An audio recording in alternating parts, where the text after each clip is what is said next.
Rangers and the Royals will play the finale of a three-game series tonight.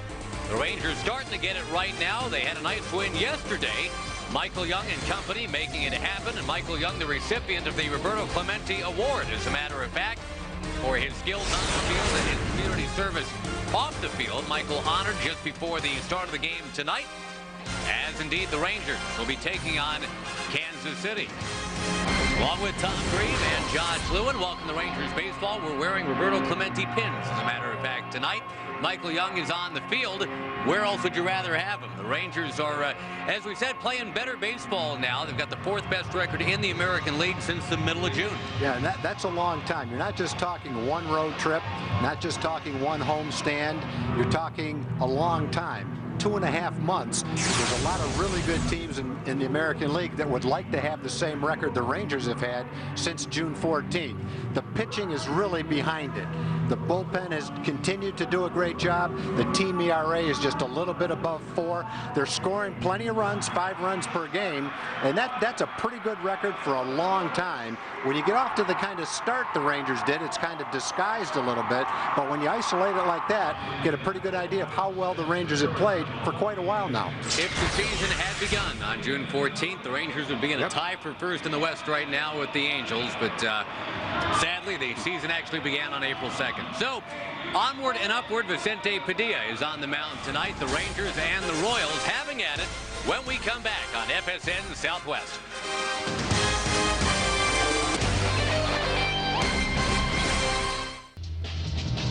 You're watching FSN Southwest. Texas Ranger Baseball being brought to you by your Texas Ford dealers. Bold moves. Ford is the best in Texas. By Progressive. For a money-saving car insurance quote, call 1-800-PROGRESSIVE. Also by Jack in the Box. We don't make it till you order it. And by Southwest Airlines, the official airline of the Rangers. Visit southwest.com. We will be talking quite a bit about the legendary Roberto Clemente today. All around baseball it is Roberto Clemente Day. And we will take some time to, I guess, kind of re-educate everybody on what he was all about. A Puerto Rico native and, of course, an MVP. Amazing player. 3,000 hits and all of that. 12 Gold Gloves. But it's more about what he did off the field. On the field tonight, the Royals to Jesus Grzelcyk, Tian, Sweeney, Gordon, Butler, Gathright, Buck, and Pena. That's the Southwest Airlines starting lineup. And Vicente Padilla, he's the man who deals that pitch to get ahead 0-1. He will educate you about Vicente Padilla here momentarily. We do know he's ahead of David DeJesus 0-2. Well, check out the Rico scouting report. This year his record is 4-9. 4 starts since his return. Doesn't look that great. 1-1, 5-16. He's pitched much better at home than he has on the road. Starts off this game at home very well. You look at his last 4 starts, they alternate. Home road, home road. He has 2 very good starts, both at home. 2 poor starts where he's given up 12 runs in 11 2/3 innings, both on the road. So they alternate. The good ones are at home. This is his turn for a good one, and it's at home. So should be a good opportunity for Vicente to have a good ball game tonight. He's pitched much better at home than he has on the road. Well, he's 4 for 4 with strikes to start the evening, and the strikeout totals actually, Tag, are down somewhat shockingly this year. Padilla has struck out only 58 batters in 104 innings. He's never been the kind of guy that's going to strike out more than a batter per inning on average, but you figure he's a lot closer than 1 every 2 innings. Yeah, I'd say he's a guy that is probably somewhere between 6 and 7 guys per 9 innings. So that they are down a little bit. The opponent's batting average is .318 on the season. And again, just by our Rico scouting report, most of that damage has come on the road, not at home. Lining this one foul is Grzelcyk.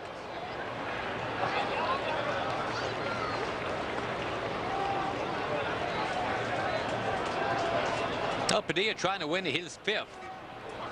Last year at this time he was trying to win his 15th.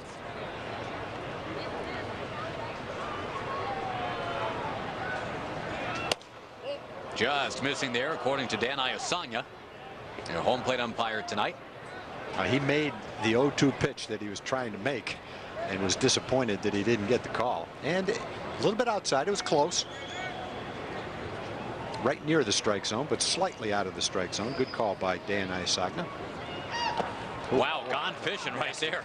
Nasty breaking ball. Grudzielanek, a guy who makes a lot of contact, made precious little of it right there. 2 up, 2 down. He just missed with a fastball.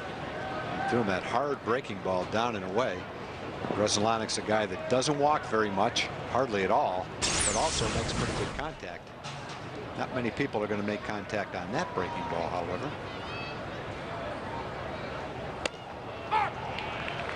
Eight out of 9 in the strike zone to start out for Padilla, and the one that missed by just a smidgen.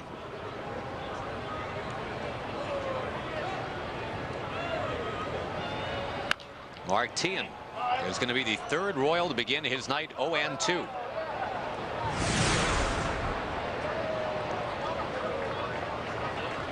The Rangers a very exciting 9-8 win yesterday. Rangers back to within 10 games of 500. As for these Kansas City Royals, they're now 62-76. But 3 games in a row, Tag, they've scored 8 runs for Buddy Bell. They've won 8-1 twice. Last night they lost 9-8.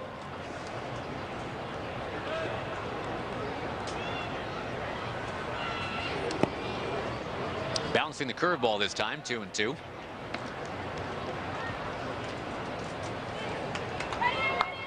Yeah, the Royals, with those 62 wins, are one of 5 teams in baseball with that total. Washington and Cincinnati are with them, and somewhat shockingly, the Giants and the Astros. There are 4 teams worse than that. The 2 Florida teams, Pittsburgh and the White Sox. Well, the White Sox have about hit rock bottom here in 2007.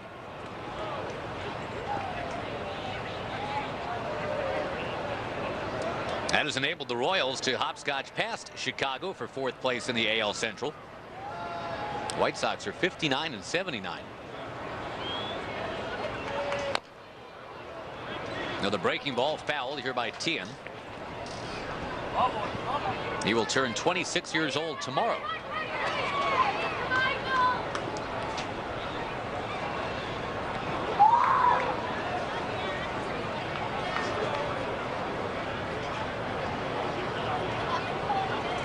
Three-2 pitch.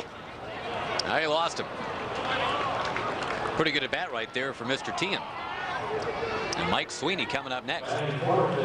Vicente was ahead of him. No balls and 2 strikes. Had a couple of pretty good pitches. This one didn't miss by a whole lot, but you can see Gerald's glove move away a little bit. Number 7, the white ball, definitely out of the strike.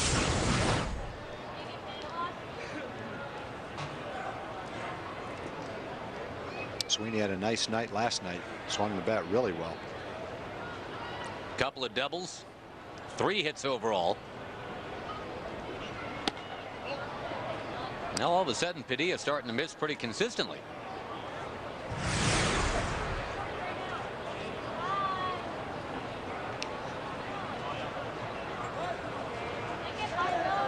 We were talking yesterday about Sweeney being one of the game's true nice guys. They just can't keep him healthy. Busted bat. That's not what you do to a nice guy, is it? Break his bat? Vicente Padilla doesn't seem to care about how nice Mike Sweeney is. Just wants him out. And he is. The Rangers are coming up next against Kyle Davies.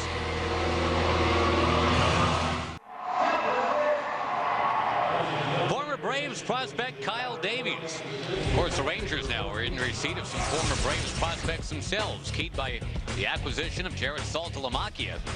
Salty's not in the lineup though tonight. Catalanato is going first. Kinsler is going second and playing second. Then it's Young and Botts. Wilkerson and Murphy, Blaylock and Laird. Ramon Vasquez playing third base and batting ninth. You saw the note on Wilkerson, up to 20 home runs now, and Kyle Davies, a guy that has allowed some home runs in his brief tenure as a major leaguer. Here's the Rico scouting report. Struggling this year with a 6-11, 5.99 ERA. That's combined between Kansas City and Atlanta. He opened in the season in the starting rotation for the Braves. 6 starts with the Royals. He's only averaged 4 2/3 innings. He came over in the Octavio Dotel trade. He struggled against Texas. He's had a couple of starts in this ballpark, and he's gone with a 12.27 ERA. 1 start here this year. Yeah, that start he made as a 21-year-old as a Brave here at Rangers ballpark in Arlington. He gave up 5 runs in the first inning. And if that sounds familiar, the Rangers hung 5 in the first inning yesterday too. That against a youngster by the name of Billy Buckner. Cat with a walk right out of the chute. Buddy Bell, who's going to be hanging it up from the managerial business in about, well, 3.5 weeks now. Going to move into a front office job. He will probably not take it as personally when his starter goes out there and walks the leadoff man.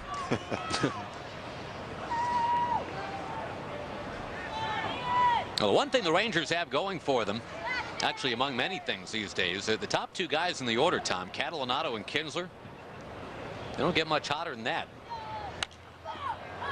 Cat hitting .386 his last 22 ball games. And Ian Kinsler riding a 10-game hitting streak right now. He's pushed the batting average all the way into the 270s. Wasn't too long ago he was in the 220s.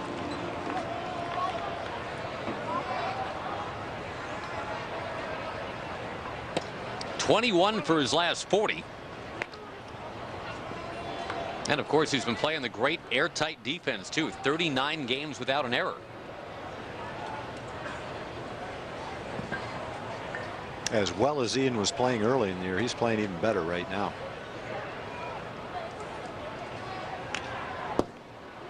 Guns that one back to the net, 1-2.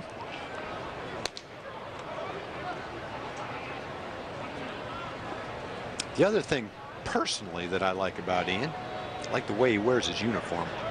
You know, I've heard like that comment from a few people. I like to see those blue socks like that. Yeah. Ian just, I mean, it's really a cliche to say a guy looks like a ball player, but the way he wears that uniform, he does. It looks like a ball player. Tony Pena Jr. circles and makes a catch on an Ian Kinsler pop-up. Hey, Michael Young, the Radiates classic ball player too. He's coming up next. With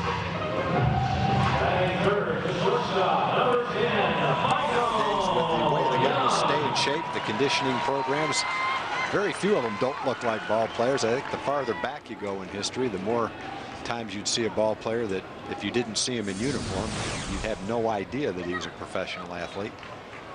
There's occasionally a player like that nowadays, but for the most part, these guys are in great shape, and they look like it too. Michael Young takes high. How about the guy on deck? How about Mr. Botts? Yeah, I'd say he looks like he's in pretty good shape. We'll go down and arm wrestle with him after the game if he's not too tired. No. You're in good shape too, but the word wishbone comes to mind. Yeah, that kind of strength does not come to mind. Grudzielanek thought about going to short, instead just heaves the ball to first. And it will bring up the powerful Mr. Botts. But, you know, when we talk about Jason Botts right now, you're actually putting him more in the class of Michael Young with this new adjustment that he's made at the plate here, Tom. He doesn't have that classic pump the knee home run stance right now. He's got that Michael Young toe tap that he says is largely responsible for the 3-hit breakout yesterday. Well, the toe tap has become pretty popular. There's some guys doing that old toe tap that put some big home run numbers on the board too. Rafi did it. Sammy does it.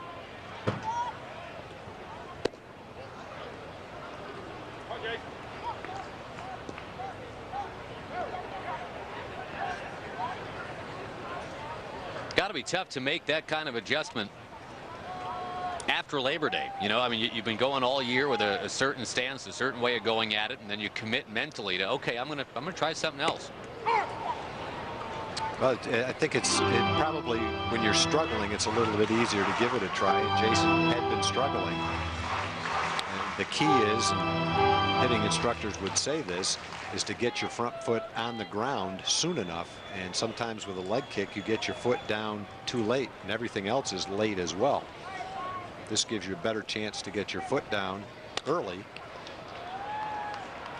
and makes it a little easier to time it. And he's been working on it for quite a while. He just brought it out in the game last night, but it's something he's been practicing for quite a while. Well, Botts, still time to have a 3-hit game tonight, as he did yesterday. Rangers and Royals tonight are scoreless at the end of 1.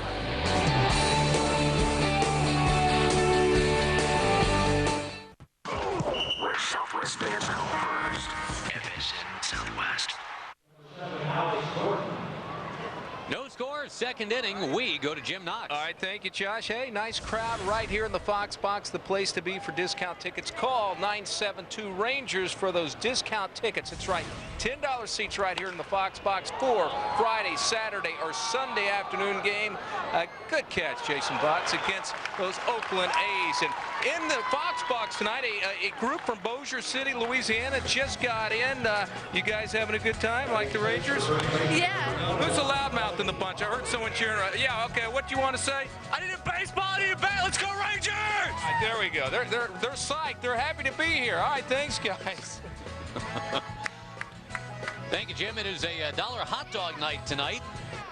So along with the frosty cool beverages, if they want to devour a hot dog or 2 or 7, they're absolutely welcome to do that.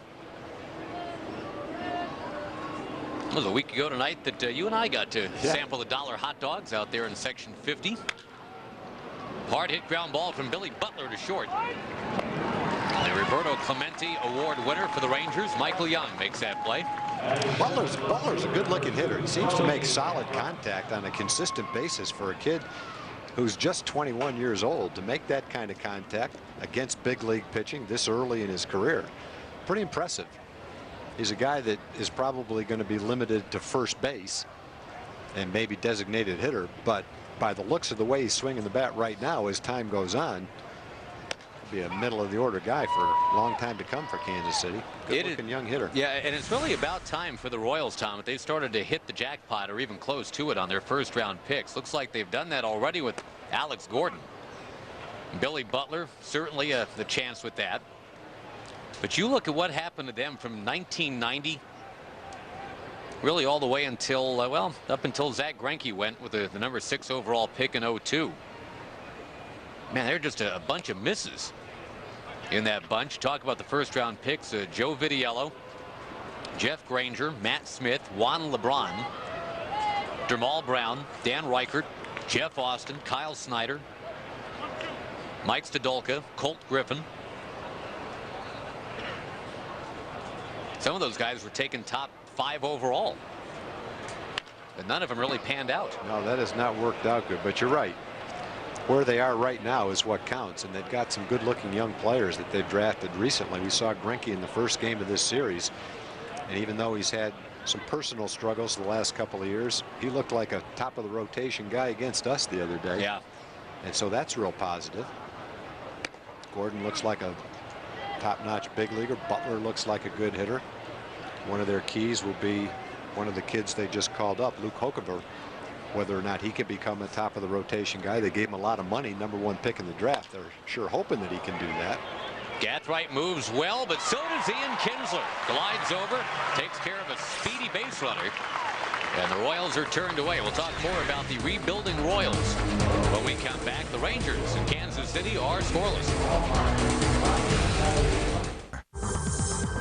Jed Clampett, a poor mountaineer barely keeping his family fed, when in the summer of '63 he was shooting at some food, becoming a millionaire overnight. Soon afterward, he loaded up his truck and moved to Beverly Hills. I was suspicious of this whole Texas tea theory. A new investigation reveals that in the summer before Jed moved away from there, he switched his car insurance to Geico, saving a substantial sum of money. Geico. 15 minutes could save you 15% or more on car insurance. Royals and Rangers are scoreless, and we were just talking, Tom, about the Royals and how they don't mind throwing that rebuilding word out there. They've had to, because they've had 3 consecutive 100-loss seasons. The Rangers prefer to to talk about what they're doing is building, not rebuilding. That they've actually got a scaffolding in place, and they're just kind of doing some things off of that. They didn't have to tear it all down and start all over from scratch. The Royals, though, and again, we were talking about how they've gone at it just in the draft, if nothing else. If indeed the Billy Butlers and Alex Gordons can keep on doing what they're doing, that things will begin to turn around.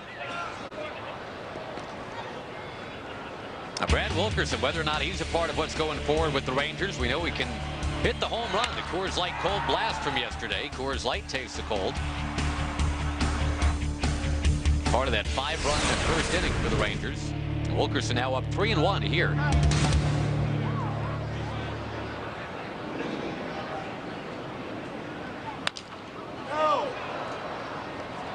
Now the Royals, you know, just to be fair about it, Tom, I mean, they did take Brian McRae as a first rounder, Kevin Apier, Willie Wilson. Anybody expecting to hear the name George Brett? He was a second-round pick. They took a guy named Roy Branch in the first round in 1971, a pitcher.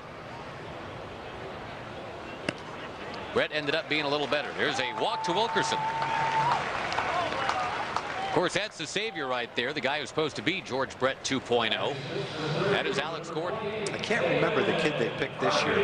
Was it Moustakas? Yes, Mike Moustakas. Mike Moustakas. I mean, this kid, they say, is as good a young hitting prospect as you'll see. So if he develops over the next 2 or 3 years, then you've got several guys that we just mentioned. They're hoping that David DeJesus can be a keeper in center field.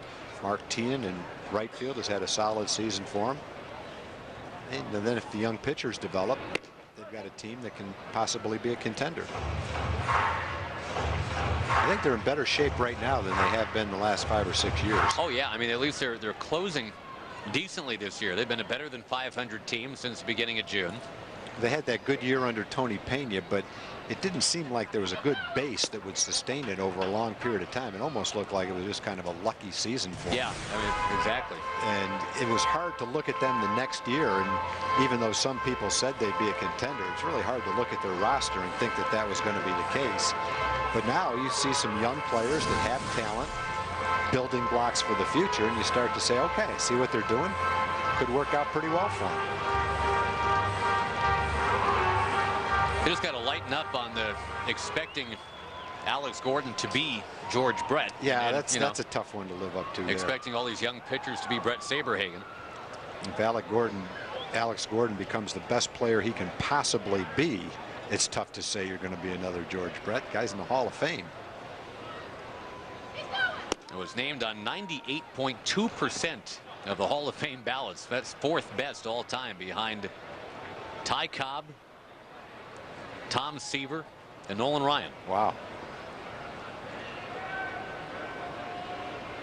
I'll meet those few guys that left him off the. Well, you wonder what they're thinking. I think there's some of them that just don't like the idea of anyone going in on the first ballot. Yeah, like it's on principle. Yeah, it has to be, because I don't know how you could look at a guy like George Brett and even question that he's a Hall of Famer.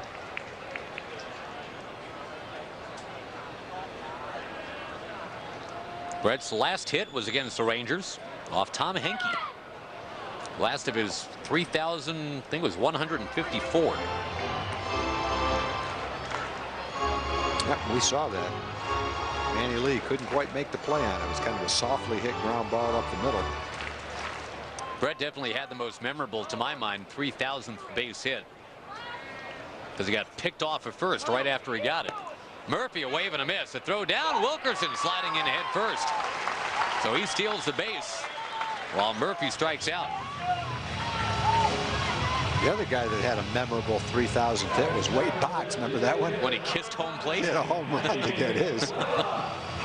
Excuse me while I kiss home plate. Good jump by Wilkerson here. Well, and it's funny, you know, as we talk about George Brett, the fair-haired third baseman that was so popular with the Royals, up comes Hank Blaylock. Like George Brett, blonde-haired Californian, left-hand swinger. That's kind of George Brett-like right there. Plops that one down into the corner. Wilkerson scores. And the Rangers have themselves a 1-0 lead. They started it off with a changeup and get it down the right field line.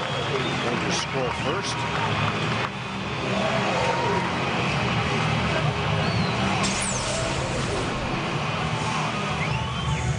Kind of hit it toward the end of the bat. But it certainly gets the job done for an extra base hit.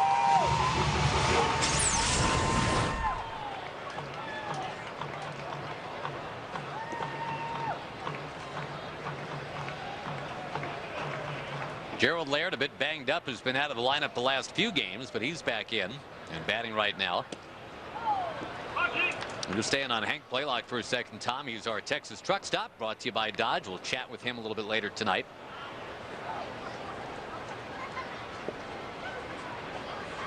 We talk about George Brett and Mike Schmidt as a tandem at least once a year, it seems like, Tag. Two guys that kind of redefined the position a generation ago.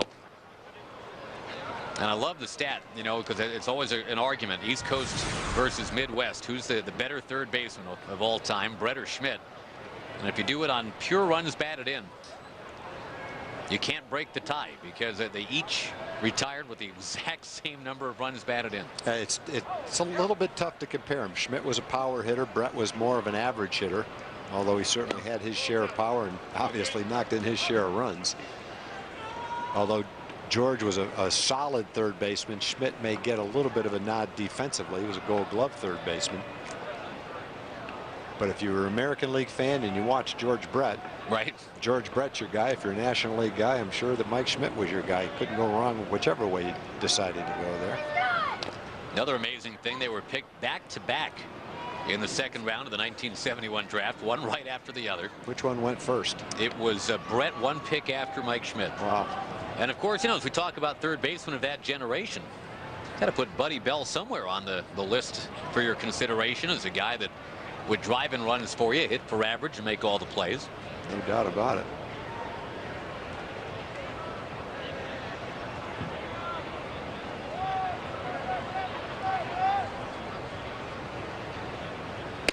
Rip and a miss by Laird.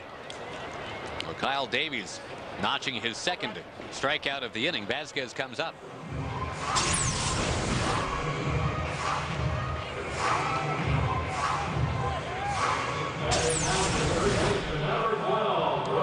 Final thought on George Brett for the night.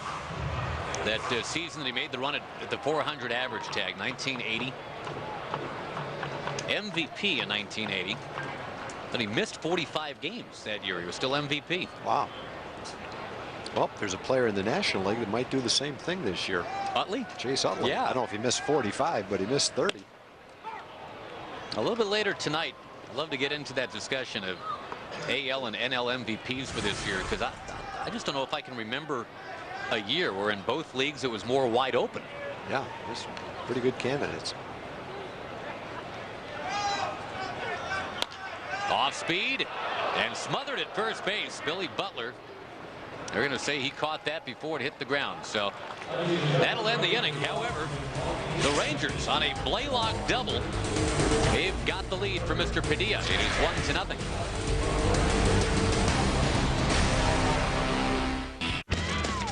The Rangers take on the A's Friday at 6:30. Texas Ranger baseball being brought to you by your Texas Dodge dealers, also by Geico Insurance and by Rico.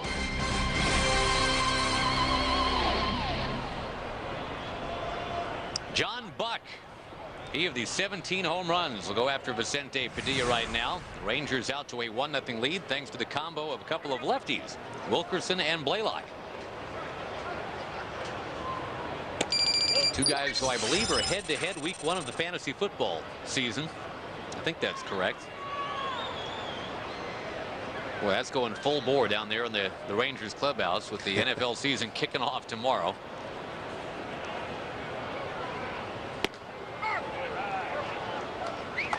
There'll be much frivolity among the TV crew because for the first year the TV crew is participating in something like that. Yeah.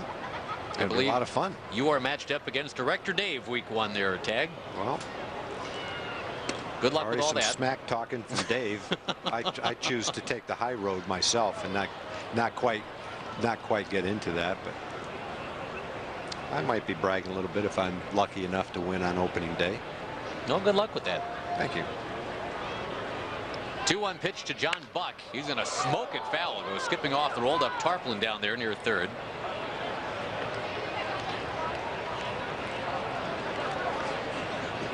Nice to keep that Tarplin rolled up, by the way, tonight. We saw all the rain yesterday, made for very sloppy playing conditions, so the grounds crew did a great job keeping it as nice as they possibly could. It was just a tough draw last night. Kind of like Director Dave, you know, with the tough draw of your juggernaut of a fantasy team week 1. Well, you got to play the best sooner or later. You might as well get it out of the way early. Well, okie Anywho, 3-2 to John Buck. And Padilla rocks and deals. Did Laird? Yeah, I guess there was no contact made there. It just popped out of his glove. So the strikeout now completed with a throw down to first, and that's 3 strikeouts already for Padilla.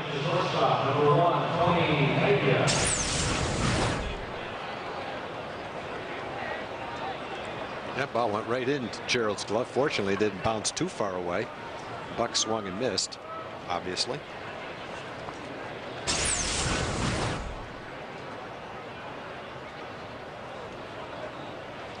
Tony Pena Jr.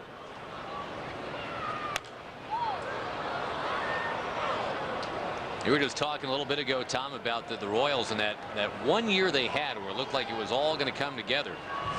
Tony Pena Jr.'s dad was in charge of that team. He is now a coach for the Yankees. Is Tony Pena Sr. Junior and Senior will get a chance to reunite tomorrow, as the Yankees will be heading to Kansas City to play a 3-game series. The Yankees are trailing the Mariners tonight. That is 2-1 in the 6th inning. Steer, right 3. Down goes Junior. 4 strikeouts for Padilla. Yeah, I think the strange thing about that is he took it. Anything close enough to be called a strike. Yeah. I think he's generally swinging at it. And that hit the top of the strike zone. Good pitch by Vicente. I think it was outside and one of those pitches that came back a little bit, just enough to catch the corner. Tough pitch to hit. I can see why you would take that pitch. Now to Jesus to left. And Padilla needing only about 12 pitches per inning so far. That's great. 1-0 as the Rangers come up bottom 3.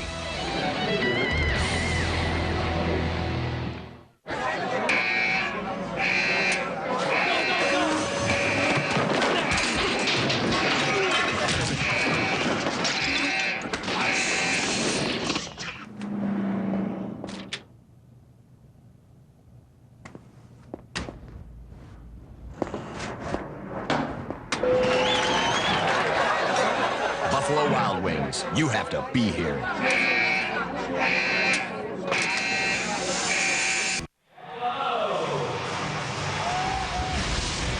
Tomorrow's pitching matchup brought to you by Panda Express Orange Chicken.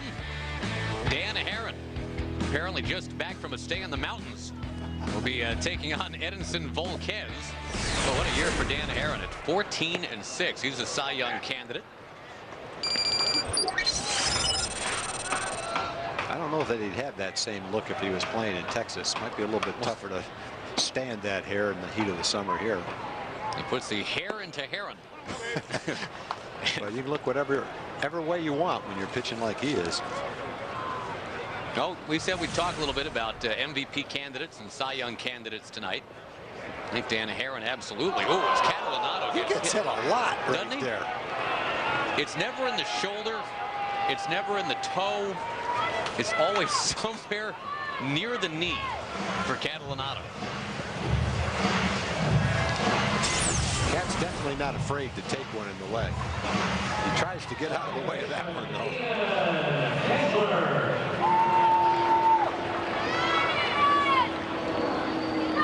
He's on the leadoff an inning for the 2nd time tonight.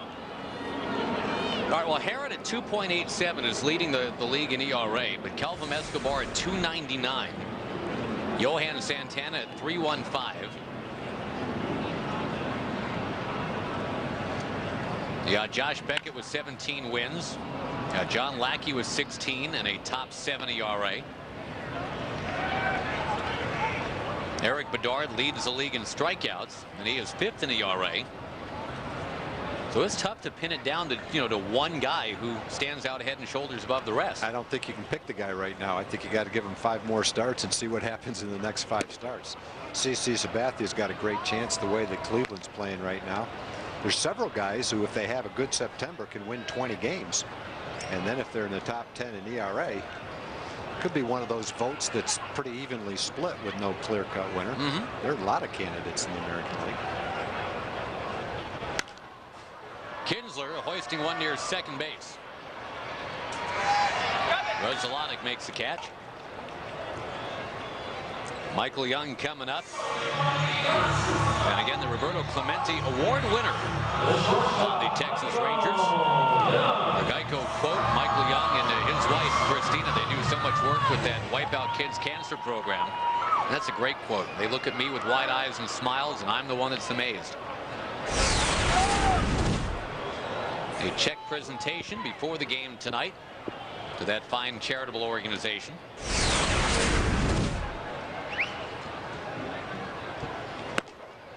Roberto Clemente, and I guess it's appropriate that we talk about him with Vicente Padilla being the Rangers pitcher tonight, Tom, because Padilla from Nicaragua, and it was when the city of Managua, the capital of Nicaragua, it was hit hard by that earthquake right around Christmas of 1972. That's what got Clemente on that plane, that ill-fated relief trip that he decided to make. He decided to stay back. There were 3 relief flights that went first. He was going to be on the 4th relief flight. The airplane he chartered for that New Year's Eve flight apparently had a history of mechanical problems. They didn't have the proper flight personnel, as it turned out. They were overloaded by 5,000 pounds. And as you may know, that plane crashed into the ocean off the coast of Puerto Rico right after takeoff. Clemente's body never found. His briefcase, I think, was the only thing that was eventually found. So he died a hero, and with 3,000 hits right on the button.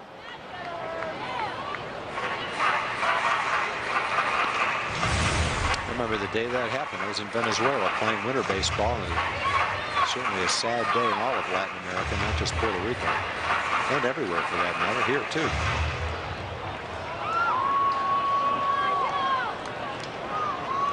Now again, for that award, the combination of skills on the field, leadership, and charitable work off the field. That was a perfect recipient then in number 10, Michael Young.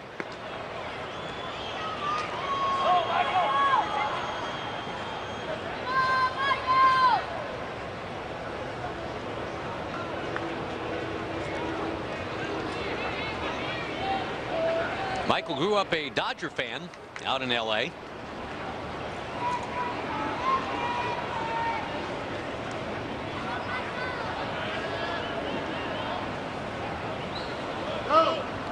Runner goes. That is ball 4. So they throw down as a moot point. 2 on, 1 out for Jason Botts.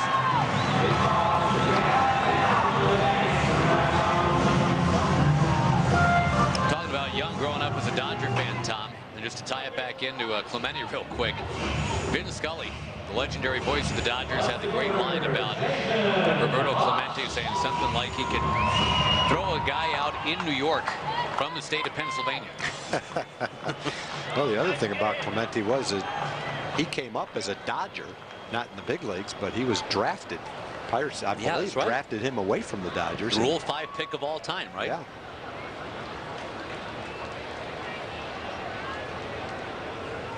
Botts will take low. I don't know if it was called the Rule 5 back then, but it was the same concept, I believe. Yeah, you don't get protected and you're kind of up for grabs. Yeah.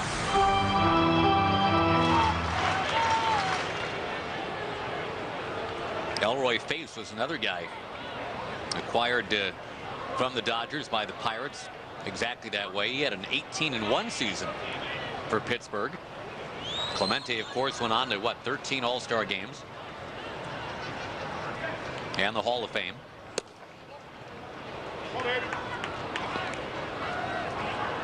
Probably the best Rule 5 pick of our era anyway, Tom, as we look around baseball right now. Got to be Johan Santana, right? Oh, I would say so, yeah.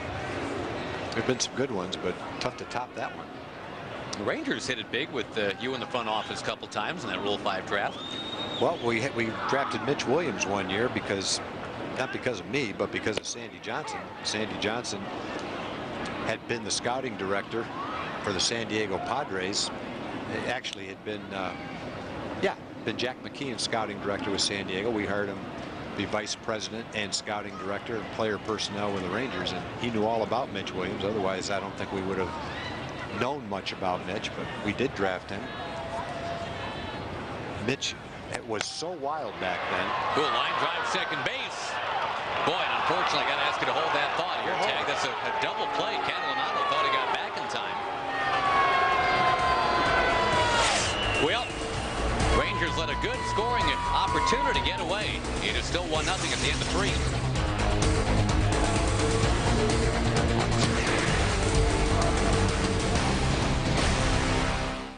FSN Southwest packs in the football this Saturday. It all starts at 1 with Southwest Football Saturday, followed at 2 with a full game day preview with College Football Saturday kickoff. At 2:30, Texas A&M takes on Fresno State, followed by a Texas-sized matchup between TCU and Texas. Then Arizona State hits the gridiron to battle Colorado, and it's all wrapped up with a late-night dose of Big 12 Live. We're packing in college football, starting this Saturday on FSN Southwest. To the 4th inning on a nice night for baseball here at Arlington. The Aflac trivia question brought to you by Aflac Insurance. Gus and Buddy Bell, second most hits by a father-son combo in big league history. But who's first? Answer coming up in the bottom of the 4th inning. Top of the 4th begins. Mark Grudzielanek at the plate. And Vicente Padilla so far has faced just one past the minimum. He walked Mark Teahen in the 1st inning. And Vicente started the game throwing 8 of his first 9 pitches for strikes. Hasn't really looked back from there. No, and it kind of goes right along with the pattern he's established since he came off the disabled list on the 15th of August when he pitched at home against Kansas City. He had 5 innings with no earned runs and 8 strikeouts. Then he got knocked around in Baltimore on the road, came home against Seattle, 1 earned run in 6 innings, no walks. And then got knocked around in LA against the Angels, 6 runs in 6 2/3. Now he's back home, and he's alternated between bad and good starts. So hopefully this will be another good one. Mark Grudzielanek with a base hit to right. The first hit allowed by Padilla. Tag, you were in the middle of a story before that double play and the. I was just going to finish with Mitch Williams. You know, Sandy drafted Mitch, but Mitch was so wild in spring training, and the rule is if you draft off a AAA roster, the Rule 5 draft for a major league draft, he has to stay in the big leagues. Mitch that year couldn't even throw batting practice. No one would hit against him, especially a left-hand hitter. Everything was up and in. He was hitting guys, and so there's no way we could keep him in the big leagues, but we still loved him and wanted to keep him for the future. And so you had to work out some kind of a deal with San Diego for the right to do that. Otherwise you had to give the player back to San Diego. You paid $50,000 for the player, and if you gave him back, you got $25,000 of it back. So essentially it's paying $25,000 to look at a guy in spring training and decide if you want him. Well, we knew we wanted him. We just didn't know if we could keep him in the big league. So Jack McKeon was the general manager for San Diego. Said, hey, look, we want him back, but we'll let you keep him. We'll work out a deal with you, but you have to give us Randy Azador. Randy Azador was a 3rd-round pick, a 3rd baseman. But, you know, we felt like we had 3rd base covered pretty well. And so we agreed to give San Diego Randy Azador, top prospect, for the right to send Mitch Williams to the minor leagues. And that part of it worked out well. Rangers get 1 out there. Vasquez to Kinsler. Teahen moves pretty well. So a fielder's choice, Mike Sweeney coming up. We go to Jim Knox. Thank you very much, Josh. Got a big birthday celebration going on, as well as a hero celebration. This is Hunter Pressure, turned 7 years old today. His mother, Lisa, on hand, his father, Jimmy, on hand, along with family, friends, and some of his T-ball members. And Lisa, tell us how this is a hero celebration as well. Well, July 4th, we were having a party at some friend's house, and Corbin, 4-year-old, accidentally fell in the swimming pool without anybody noticing, and Hunter happened to see him at the bottom of the pool, was able to pull him up to the top, and we were able to, we had some nurses there that were able to administer CPR, and he's with us and live and kicking and screaming. That is outstanding. Hunter, tell us what you did real quick, buddy. I swam to the bottom of the pool, and I grabbed his arm and I pulled him up. There we go. And Corbin, you're doing great today. And who's your favorite player real quick? Michael Young. What about you, Corbin? Who's your favorite player? Yeah, Michael Young. Oh, I thought he was going to say his little brother who sits right down next. Okay, good to have you, Corbin. Thank you very much, Hunter, and happy birthday, all right, buddy? All right. Happy birthday, Hunter. Way to go. How old are you, Corbin? 4? This many? That's a great story. Well, welcome, fellas. Thank you, Jim. Ball and a strike, the count to Mike Sweeney. The Rangers still hanging on to a 1-0 lead.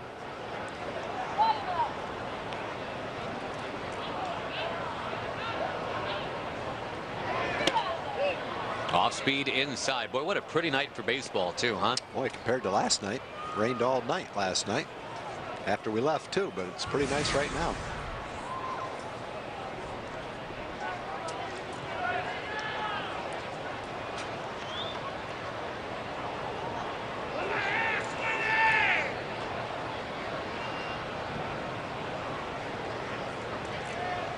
Infield, the double play depth, and Padilla keeping Tian close. Tian does have 11 steals this year.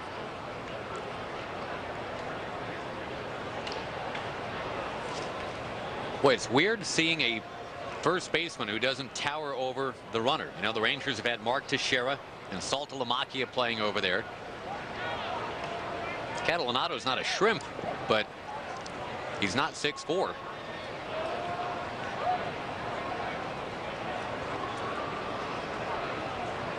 Yeah, it actually looked pretty funny if Cat was the first baseman and Richie Sexson was on first base. Right.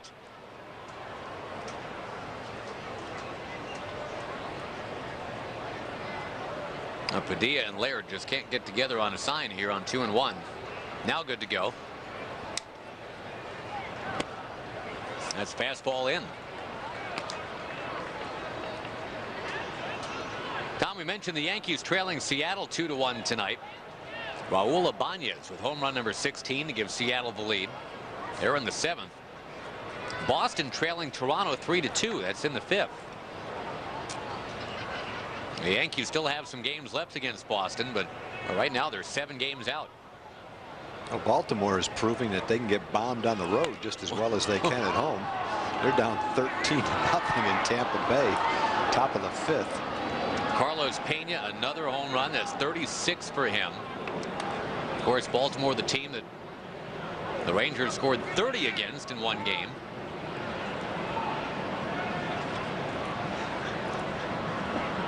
Leo Mazzoni is a heck of a pitching coach, but he doesn't walk on water.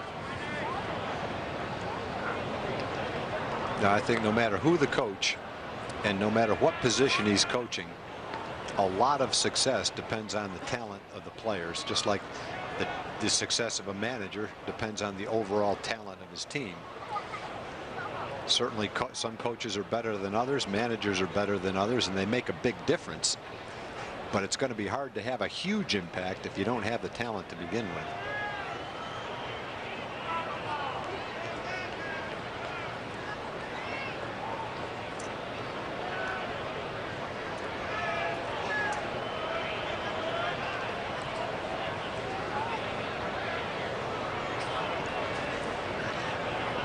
On 3-2, runner goes, and he might want to think about coming back. Botts on approach makes the catch. We're talking about the AL East, the Jack-in-the-Box standings. Boy, the Blue Jays trying to hang into that wild card picture, but I don't think they're quite going to make it. Not going well at the bottom edge of that division. From the AL Central today, Cleveland beat Minnesota again, so the Twins are done. They're 69-71. Fausto Carmona wins his 15th game of the year for Cleveland. Yeah, their pitching is really coming around.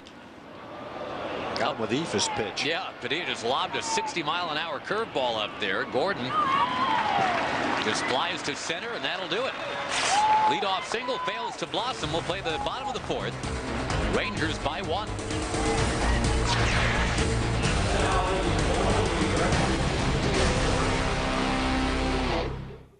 Hey, boss, do we have Aflac?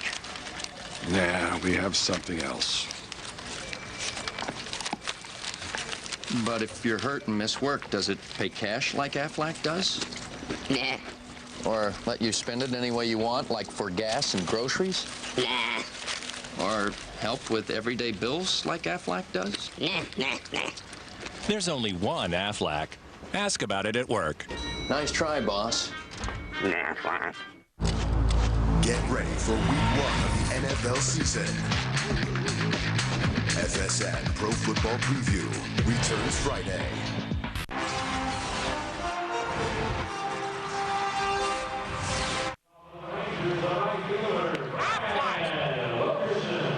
Back to our Aflac trivia question. The Bells have the second most hits by a father-son combo in big league history. Who's ahead of them? It would be the Bonzes.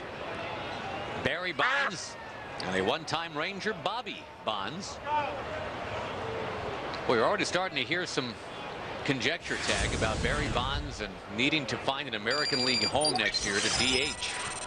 And what would he look like in, oh, I don't know, a Texas Ranger uniform?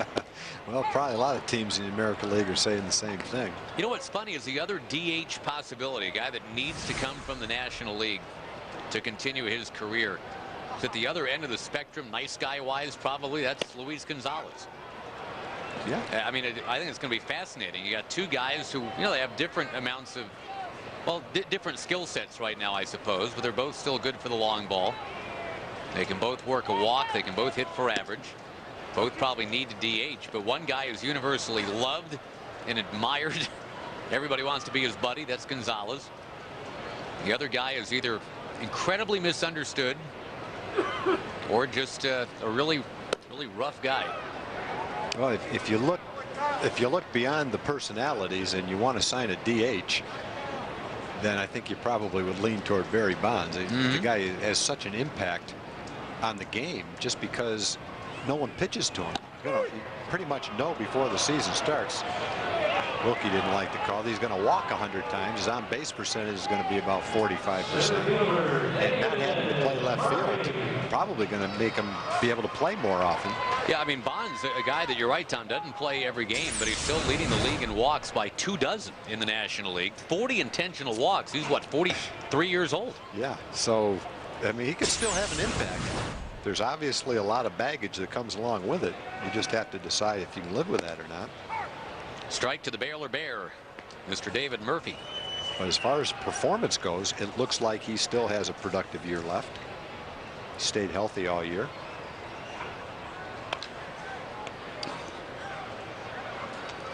Couple strikes on David Murphy as Corona takes time out. Tells you something you might not know about David Murphy.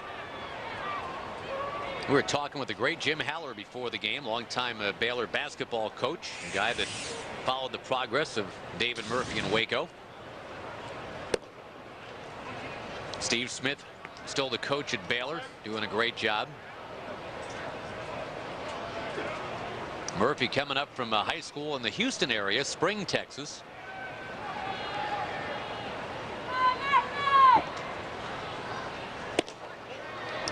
Two and two.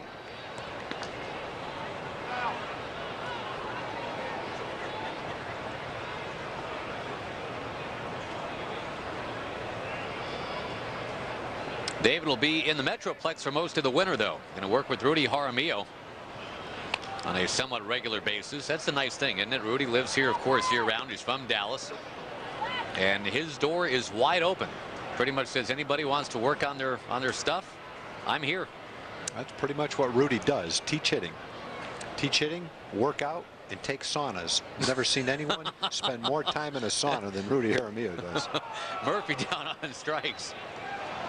It's working, though, because he's in great shape. Oh, man, you shake his hand or tap him on the shoulder, it's like touching a piece of steel. And if he just does, if he wants to do more than shake hands, like squeeze your hand, you don't stand a chance. It's like putting it in a vice.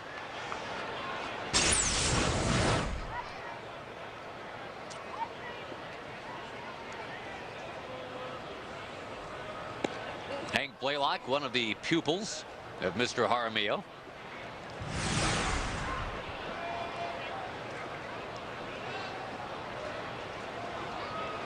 Hank has driven in the only run of the game so far. Well, yesterday we had the 9-8 ball game. No shortage of runs. Now here tonight, a couple of pitchers whose ERAs are in the 6s, and it's 1-0 in the 4th inning.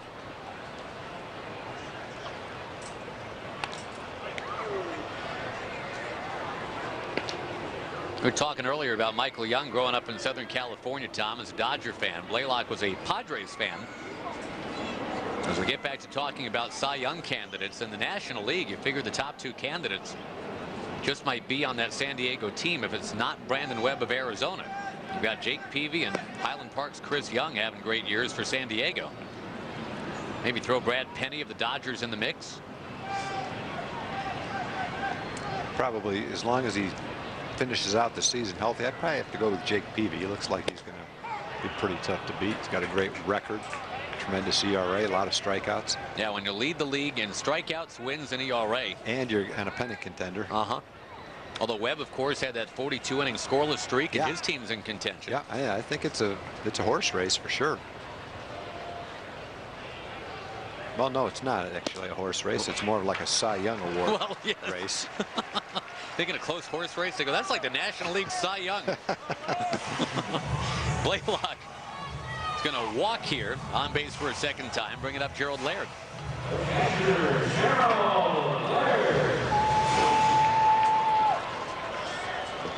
Now, speaking of those West Coast teams, San Diego plays Arizona tonight. It is Jake Peavy on the mound, trying to get to 17-5. Padres and Diamondbacks are tied for first in the West. Colorado hanging close. Though the Giants lead them 2-0 tonight on a home run by guess who? Yep.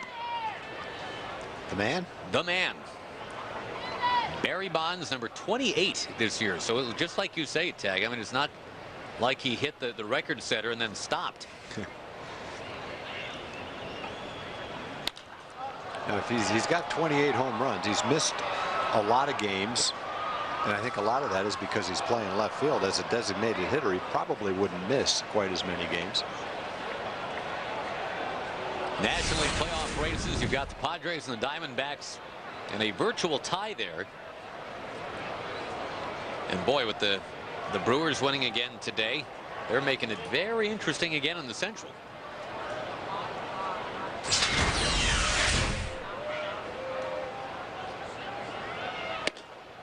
Brewers game is not a final yet, but they're up 7-0 tonight over Houston. Prince Fielder, home run number 41, and Ryan Braun, number 28. Got as many as Barry Bonds. Well, Milwaukee went through a bad streak, but I think we said this a couple of weeks ago. They're a good young team, and they probably have another good streak left in them. And maybe it'll be right at the end of the year in September. They could easily do that. 2-2 to Laird now. Cubs are winning their game tonight against the Dodgers 3-0. That's at the end of 3. Aramis Ramirez, home run number 20. The thing that's killed the Cubs has been the way Zambrano's pitched since he signed his big contract. Yeah. To get bombed.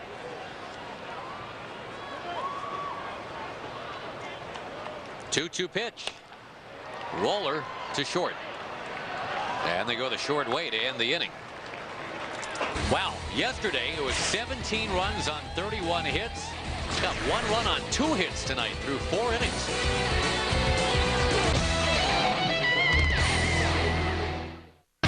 In Texas, if you want to run with the big dogs, Ford F-150 is the only truck you need. Time to compete with the big dog, Daddy. F-150 has the most payload and towing in its class. No wonder it's the best-selling truck in Texas. Texans are tough, just like Ford trucks. Now get an F-150 Texas Edition with 0% financing for 66 months plus 1,000 cash back. Something going down with the big dog, Daddy.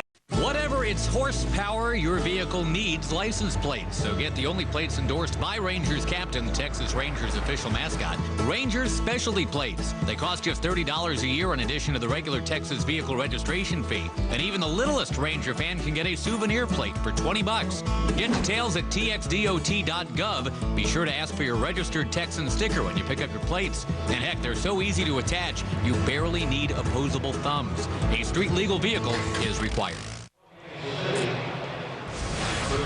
Folks, you can play it cool this summer with the Starbucks Double Play Combo. You get 2 Ranger tickets, 2 Starbucks Frappuccino blended beverages, and a game program, all for just $40. Pick up a coupon at Starbucks, redeem it at TexasRangers.com or at the Rangers ticket office.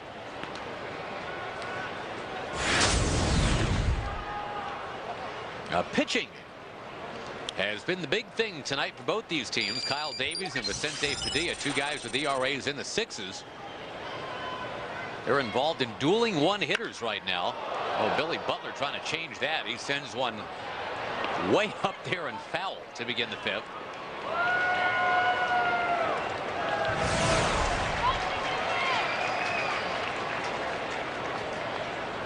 Butler getting a chance to play some first base tonight in place of Ross Glode,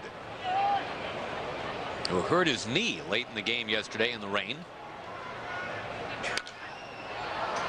Rangers turned a really nice double play in the 8th inning, and as Glode was trying to beat out the back end of that, seemed like he just kind of slipped right over that very slick bag at first base.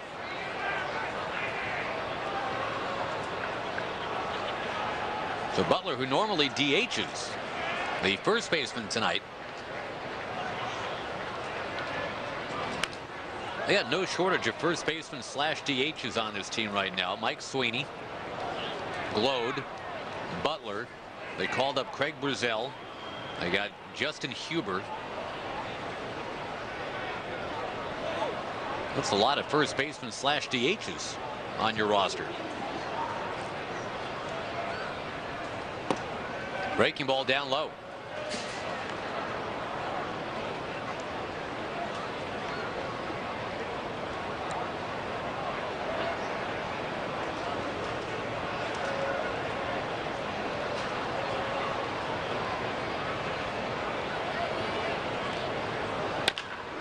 Chop ball past the mound. Kinsler will dig it out of his glove and take care of Mr. Butler.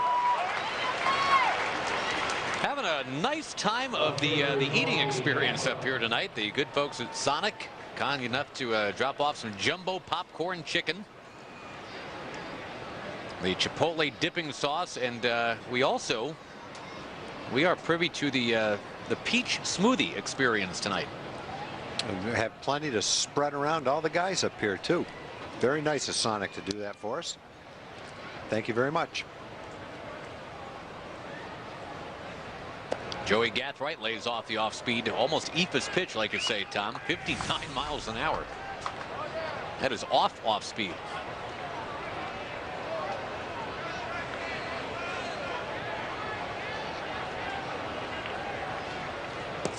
The Rangers have kind of the Gathright defense on them. Jason Botts in left field is very shallow. Helped him make a play on Gathright yesterday. Vasquez way in at third. Cat way in at first. And even the middle infielders, Michael and Ian, are a little shorter than they normally would be. Well, there you go. Again, I mean, this guy, it's all about just slapping the ball to the left side. Vasquez was ready for it. 2 down. That's 5 straight retired by Padilla.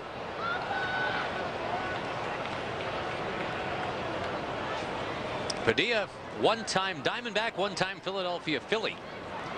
Well, the Phillies let one get away today in Atlanta. They were up 5-0. And then 8-2 going into the bottom of the 8th. Ooh, tough one. That is a real tough one as the Phillies try to chase down the Mets or the wild card spot. Atlanta got 4 in the 8th, 3 in the 9th. 9-8 Braves, and boy did they need that, because the Braves were pretty close to being counted out themselves.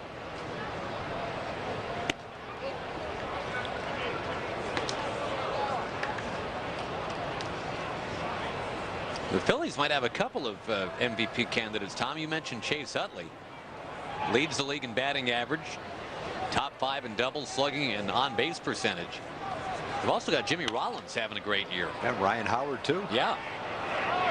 Into right and taken by Brad Wilkerson to end the inning. 6 straight retired by Padilla. He's got a 1-hit shutout going.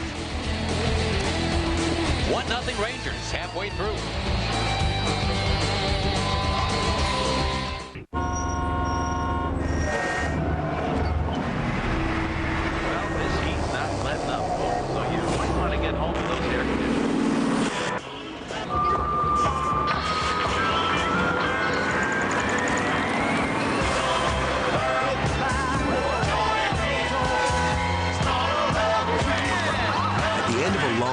Day, grab the beer that starts out cold and ends up refreshing. Frost Brewed Coors Light, the world's most refreshing beer. Texas Ranger Baseball on FSN Southwest, brought to you by your Texas Ford dealers, also by Aflac Insurance and by Pennzoil.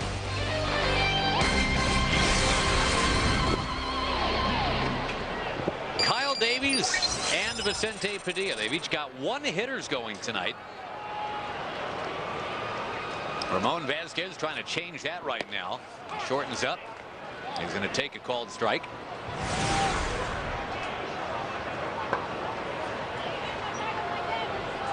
Davies has really kind of had his hat handed to him his previous starts here at the ballpark, but hat is very much on head currently. Getting ahead of Vasquez, and the only hit he's allowed, that RBI double by Blaylock.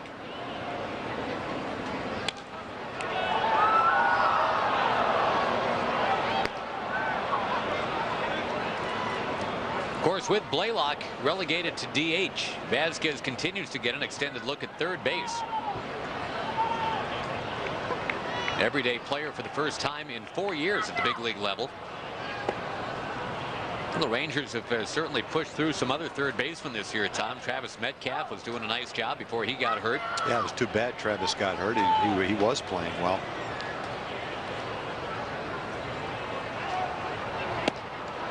Oh, we've seen Jerry Hairston play third. We've seen Matt Cada play third. But Vasquez, the most frequent man who appears at third base in the absence of Blaylock. Vasquez in the center.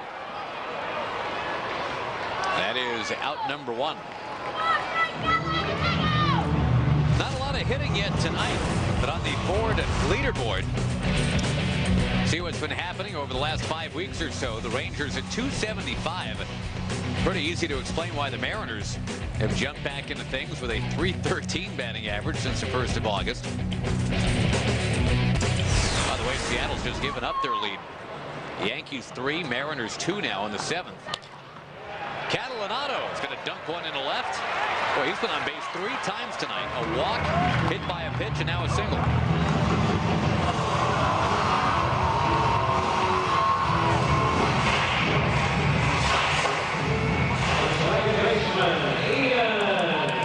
Part of that Yankee rally, Tom, A-Rod, home run number 47. Well, A-Rod's going to hit 50. He might drive in 150. Might score 150. He might be the MVP. He's certainly making a case.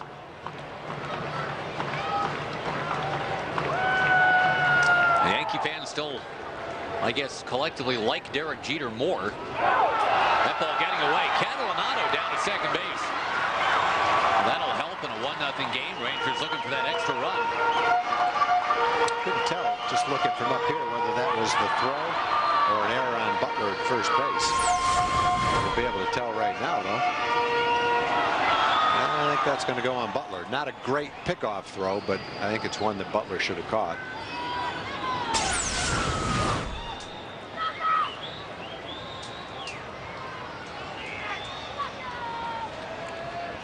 A-Rod on pace here, Tom, to end up with probably about 54 homers, about 156 runs batted in.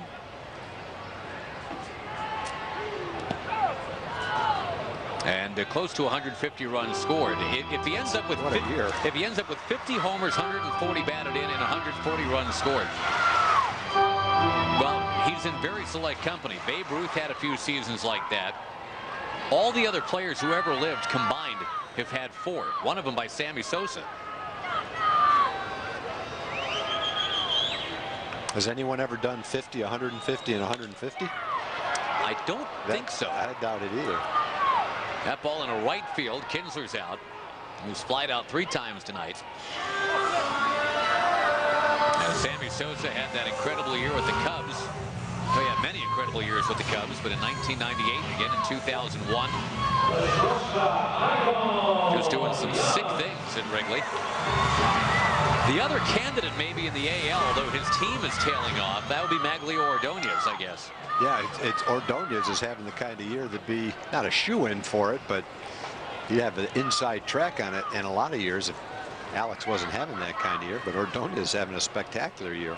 In August alone, Tom, he had 10 homers and 32 runs batted in. He hit .393. Well, he's been leading the league in hitting for a long time. And you kind of wait for Ichiro to overtake him, but Ordonez just won't stop hitting.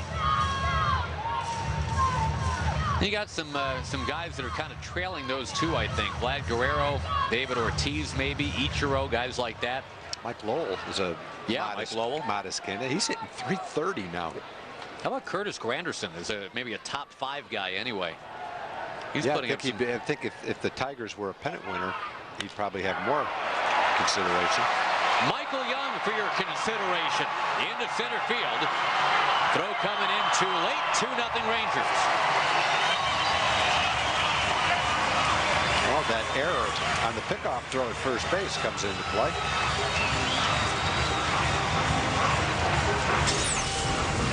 Michael Young getting ever closer to another 200-hit season. He's now 30 hits away. Number 170 drives in run number 71.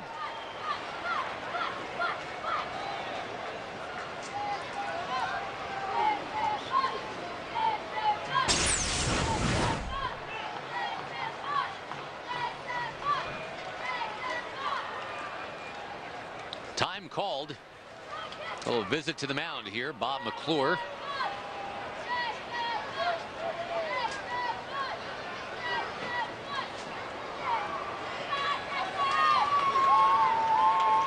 Well, the Rangers without a home run tonight. Had a double and a couple of singles, but so far it's been enough because of Vicente Padilla.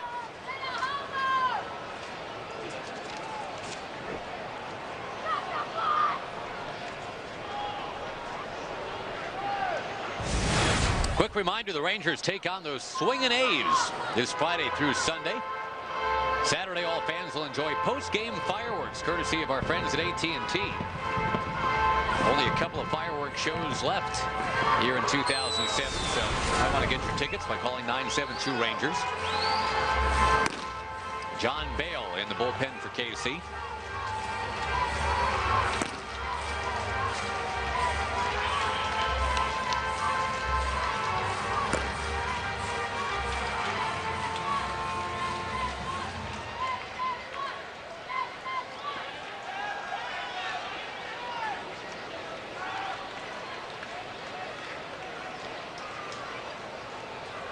Botts, who had the 3-hit effort yesterday.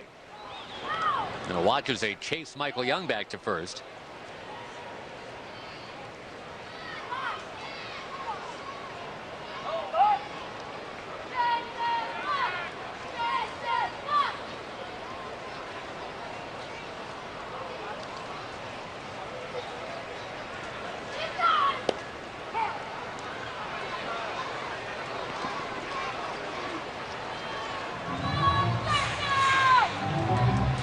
Boston has wobbled on top of Toronto here, tagged 4-3. And the Yankees now out to a 5-2 lead on Seattle.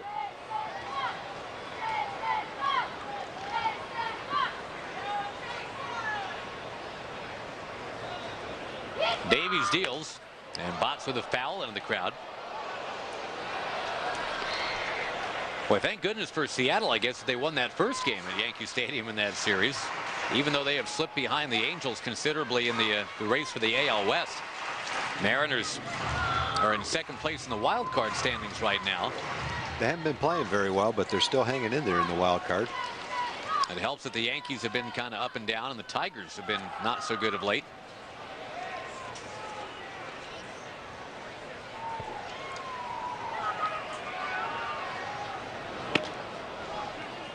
Now, Seattle's 2 back in the wild card, Detroit 3. You can make a case for Toronto still hanging out at 6.5 behind, but well, they're going to really have to kick it into gear quick. Not sure what their schedule is, but being in the East is probably a little bit tough. Probably have Red Sox Yankee games left. Of course, I guess if you're Toronto, the more Yankee games, the better. Give you a chance to catch them. Yeah, that's true. Bott's down on strikes. So after the 3 hits yesterday, not happening quite yet tonight. But the Rangers do pick up a run. It's 2-0 at the end of 5.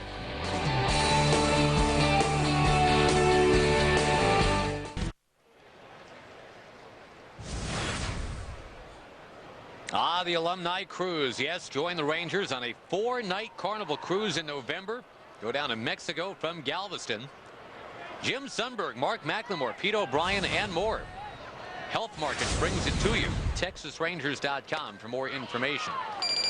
Now we got to continue to enjoy the Vicente Padilla experience tonight. So far, so great. The 1-hit shutout. And Tony Pena Jr. leading it off against him here in the 6th inning.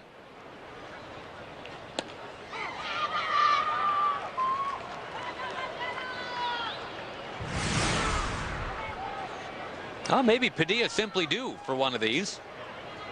Been using the fastball to set up the off-speed stuff tonight very effectively.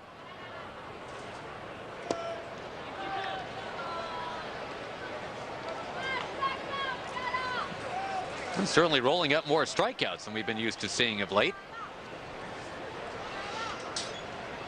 Got 5 for the night. Vicente's first start back from the DL was the 15th of August. That was against Kansas City. 5 innings, no walks, 8 strikeouts that day. Now, a few weeks later, he gets Kansas City right back here at the ballpark. And he's having a very similar kind of day against him. Only he's going to be able to pitch farther into the game. He was on a little bit of a pitch limit then, and his pitch count is down pretty well right now. And he's just missing with a lot of the pitches that aren't strikes. Pretty close right there to Tony Pena.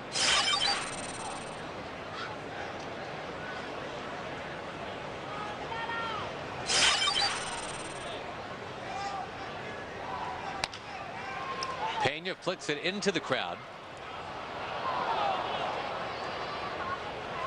Pena, a guy that's been doing a lot better in Kansas City than anywhere else. The other thing is 17 of his 20 errors this year have been on the road.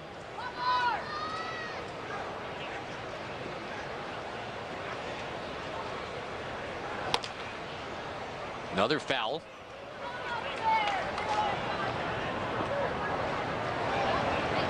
Now the Royals, we mentioned 14 games under 500. But they've been better than 500 since the beginning of June, just like the Rangers. Ouch. Wow, sawed him off. And Kinsler going to have to hustle. Bare hand pick up, got it. Ian into a 40th game in a row without an error now. And because Pena runs very well, but Kinsler having to deal with kind of a do or die situation right there. Yeah, that's definitely a challenging play. And if you're Padilla, that ball was a foot inside. You don't want to have a base hit on that ball. But Ian had to charge it. Makes a beautiful play, barehanded. Nice accurate throw back to Catalinato. Get that leadoff hitter in a close ball game. You know, what a dramatic difference watching Ian play right now than early in the year defensively. Oh, I thought I was going to set the record for the slowest curveball of the day, but it wasn't even close. He had one at 59. That was 63. That had some heat on it compared to the one earlier.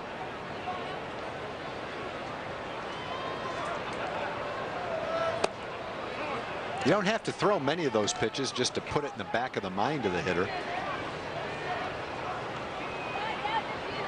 makes your other pitches more effective. It gives you one more thing to make the hitter concerned about. Fastball rides in onto Jesus, 2-1. Yeah, Padilla, remember, was an all-star a few years ago. The stuff has never really been a question, kind of like what we were talking about with Joaquin Benoit before the game. That all-star appearance, that was a game in Milwaukee. The one that ended in that 7-7 tie, and it ended with Padilla on the mound. Bud Selig was the biggest Vicente Padilla fan ever in that game, meaning that he wanted Padilla to serve up a home run like immediately in the 11th inning. But it didn't happen. Vicente pitched very well, and he became Bud Selig's worst nightmare. The tie game. There's a walk to DeJesus.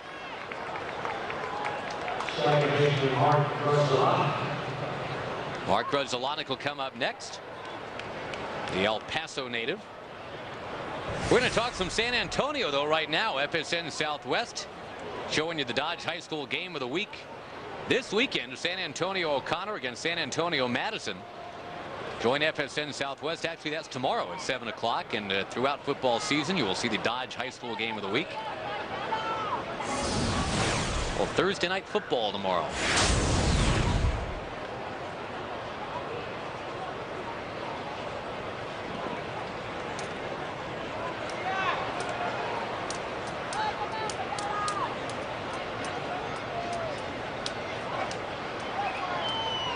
DeJesus, a threat to be running.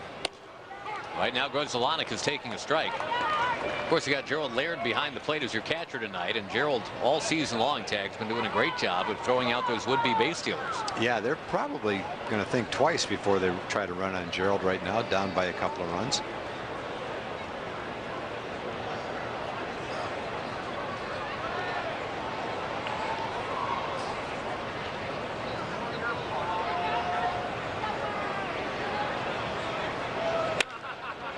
In on him, and it's foul, 0-2. Up at Miller Park tonight, talking about Padilla pitching there. Grudzielanek is from Milwaukee originally, before he moved to El Paso. Milwaukee 11-0 on Houston right now after 4. Home runs from Prince Fielder, Ryan Braun. Both Jeff Jenkins and Corey Hart have hit number 20. Well, hopefully Tampa Bay is not going to do the same thing to Baltimore that the Rangers did, but it's up to 16 now in the 6th inning. Of course, that's at home, so they will have one less at bat. Rangers got 9 at bats against Baltimore and needed 9 at bats to get 30 runs. I have bad news, Tom. What's that? We can update it. It's now 17 for Tampa Bay. 17-2 Devil Rays. Boy. Carlos Pena's hit a pair of home runs in that game. He's up to 37. Wow. Well, ever since Trombley got the contract extension, it has gone very badly for the Orioles. Not that I don't know how they're related, if at all. Right. No, I think it's highly coincidental. But probably not at all. But still, it's, I mean, you know, a great baseball guy like Andy MacPhail takes that president's job and says, here's the guy that we boldly declare is going to move us forward. Things are going to start happening to us now. That sounds like somebody I know. Steve Martin said that. There you go. That's the old Navin Johnson right there. And sure enough, they're taking shots at the Orioles from behind a gasoline pump. I wonder if his name's in the phone book yet. Dave Tremblay hates those cans. Yeah, their ERA literally now, I mean, obviously you include that 30-run game, but their ERA since Dave Tremblay took over the gig is in the 11s. Oh, boy.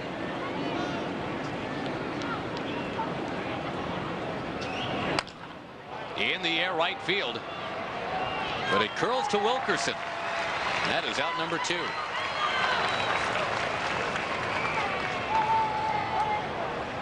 Right fielder Mark Teague.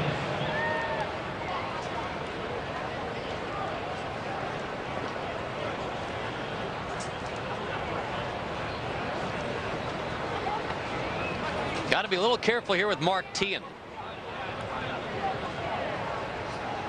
I think you kind of keep waiting for this guy's power to fully blossom. You know, he's got 6 home runs this year. But you watch him in batting practice, you figure that number's got to be more than 6.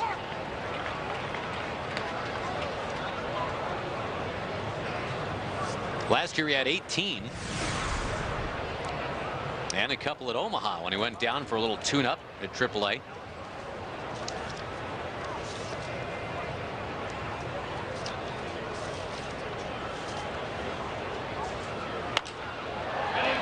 Boy, I think the single biggest thing you can say about Padilla tonight, why it's going so well, seems like he's 0-2 on about 2 out of 3, if not 3 out of 4 batters tonight. Yeah, and that's helped keep his pitch count down a little bit. Yeah, you really like the way that he's gone after the hitters early in the count with his fastball. The other thing he's done several times is drop that slow curveball in for a strike. Really nice to get ahead with that pitch.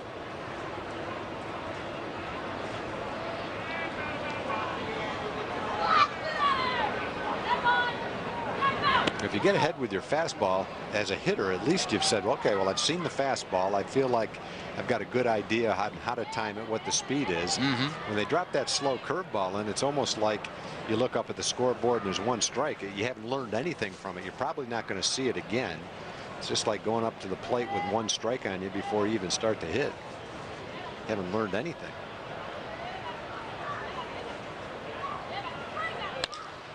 Scraped into left field. That is a base hit. And the go-ahead man comes to the plate. He's a dangerous guy, too, Mike Sweeney. Only the 2nd hit tonight for Kansas City. They've gotten a single from Grzelcyk and now 1 from Tian.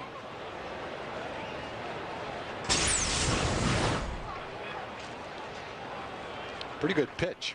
Tailing away, outside corner. If on the outside corner, might have been a couple of inches outside. Nice job of hitting by Tian, though. He's a pretty good line drive hitter. 290 hitter. Ball hard the other way.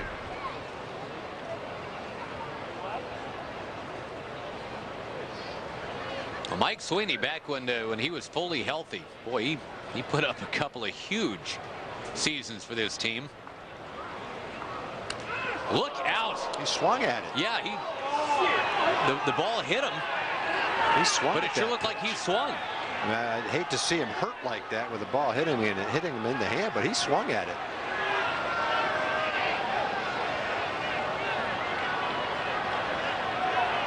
I say he swung at it. It looked like he swung at it. No, I'm with you. I thought the same thing. Boy, and Sweeney, who's had the knee surgery this year, the back problems for many years, now he's got to deal with getting hit in the hand. He's asking him if he'll check, and he's going to agree to check. And say no. Okay, maybe we saw it wrong.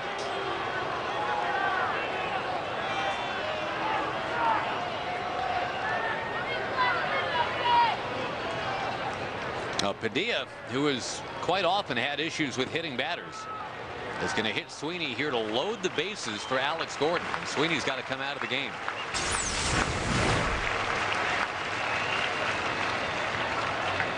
I guess they're saying that the bat simply followed out of his hand as he was wincing in pain right there. Boy, that's tough to tell. I think he swung at it. Because there's no way he could have held that bat up. The bat went flying after he got hit by the pitch, but that was close to being whether he checked it or not when the ball hit him. Had the ball not hit him, he definitely would have followed through and swung at that. Boy, Sweeney wants to stay in the game here too. Watch where the bat goes before he gets hit. The bat is in that no man's zone before he gets hit and through the strike zone after he got hit. Now, I hate to see him get hit like that, but he started his swing and I didn't think he stopped it really.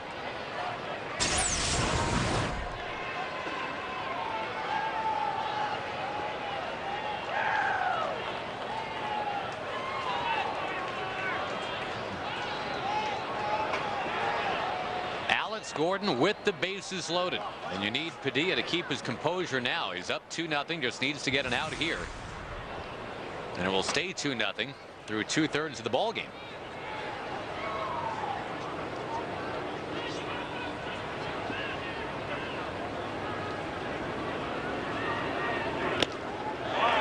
Fires it right by him. That's one of the better fastballs velocity wise anyway tonight, Tom. 94.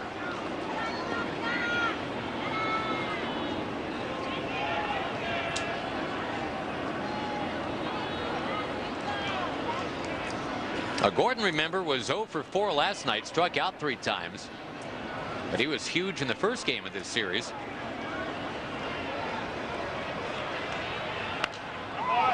Padilla's ahead of him 1-2. As Wes Littleton starts warming up in the bullpen, Padilla getting close to 90 pitches now. 26 of them in this inning.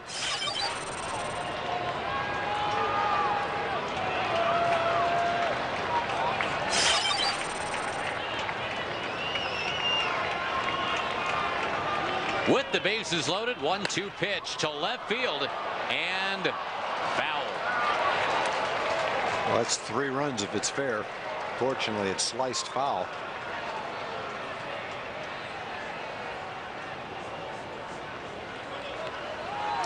Remember, the Royals have been hitting very well of late. 8 runs in 3 consecutive ball games coming into tonight. So it's a lot to ask to actually shut them out tonight.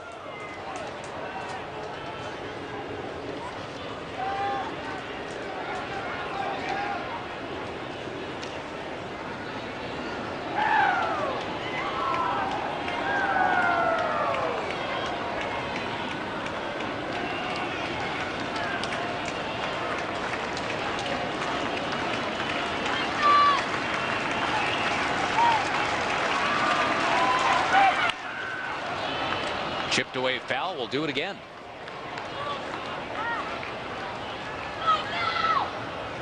Remember, Padilla got Gordon on one of those eephus pitches in the 4th inning. A 59-mile-an-hour curveball. I don't know if you have the guts to throw that with the bases loaded, though, right here. Yeah, I don't know. I don't know whether you do or not. The 1-2. Fastball. Got him. Take the fastball. Yeah, that's better. That's fine. Gordon saw that pitch about 3 times last night. That's Padilla working the shutout into the bottom of inning number 6.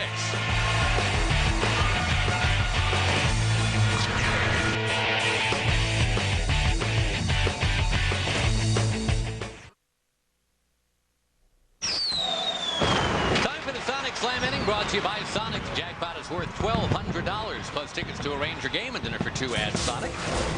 Good luck to Johnny Betts from Winsboro. If a Ranger hits a grand slam this inning, we're giving away $25,000. We'll be so excited, we'll be spilling our jumbo popcorn chicken from Sonic all over the place.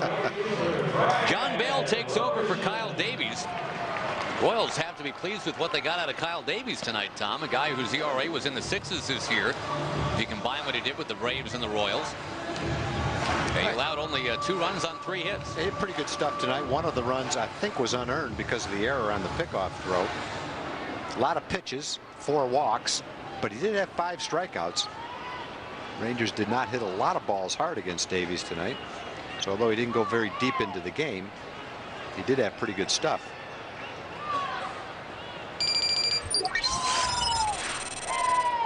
Wilkerson, who walked, stole a base, and scored in the 2nd innings and lead things off bottom 6. And the pitch 2 numbers. Taking the 4-strike 1. Boy, Padilla making the big pitch when he needed to in the top of that 6th inning. Got the talented rookie Alex Gordon up there. Bases loaded. And Padilla just froze him with a fastball.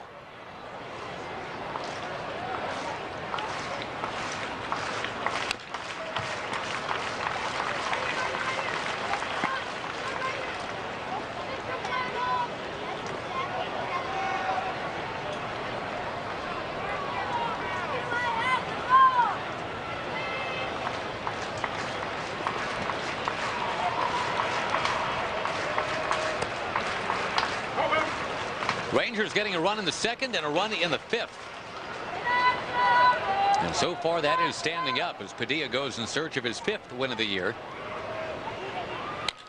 Wilkerson lacing one into right. Boy, he's just doing such a nice job against lefties, hitting about 30 points higher than against right-hand pitching this year.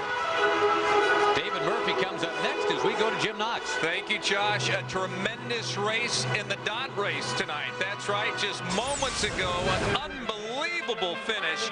Watch as red and green are horsing around and back. I mean, wow, way photo back. finish. Blue comes blowing by and all of a sudden wins the race. And blue happens to be David Thomas, the beat writer for the Fort Worth Star-Telegram. Really? In costume, inside here. David, how difficult was this? You know, it's a lot harder being a dot than I ever thought it would be, Jim. Is it hot in there? It's hotter than when my editor realizes my story's a little bit late, so it's really hot. And Monday, David's going to come out with a nice story about racing, dot racing, and what's going to be the headline? Blue wins and then celebrates in the hospital. Any training doing the dot race? I don't know how you train for being a dot, but I did lay off dessert, and I think that really was the key to victory, because I was about a dessert away from finishing second, I think. All right, well, congratulations. A race well done. Thank you, David, very much. And we'll let you go take the dot off, okay? Thanks, Jim. Okay, appreciate it. You're my boy, Blue. Jim Knox has interviewed a dot on live television. It has come to this. 0-2 the count to David Murphy. At least we know the dot can talk. But can he file his story on time? Is there a big locker for those dots? The guys go in and change out of the dots and into their street clothes? Couldn't tell you. So like Clark Kent going into the phone booth, you emerge as Superman? That'd be a pretty big phone booth.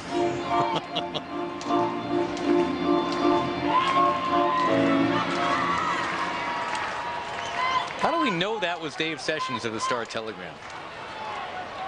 Do we have any way of confirming that? David Thomas, wasn't it? Oh, that's Dave Thomas. Was it Dave from the Star-Telegram? I remember that much. I thought it might be David Sessions. Wilkerson into second base. Boy, he just took that on Gathright. Gathright had no idea he was going to tag up and go. Instead of throwing it, he kind of took his time getting the ball in. They're going to throw and say he left too early, but first base umpire, Angel Campos, says no, he tagged up in time. That's kind of sneaking into scoring position on a ball you shouldn't be able to get there on. Catches it. Going to take his time. Oops, better get it in there. Too late. That will not be a popular play with Buddy Bell. No.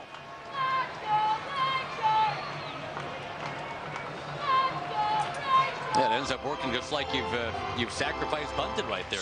Same thing. Heads up play by Wilkerson.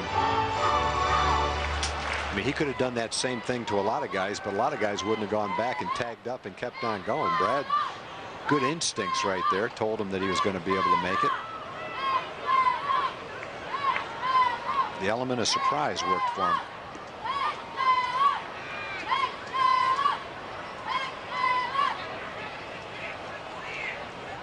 Bale to Blaylock. Off speed, strike one.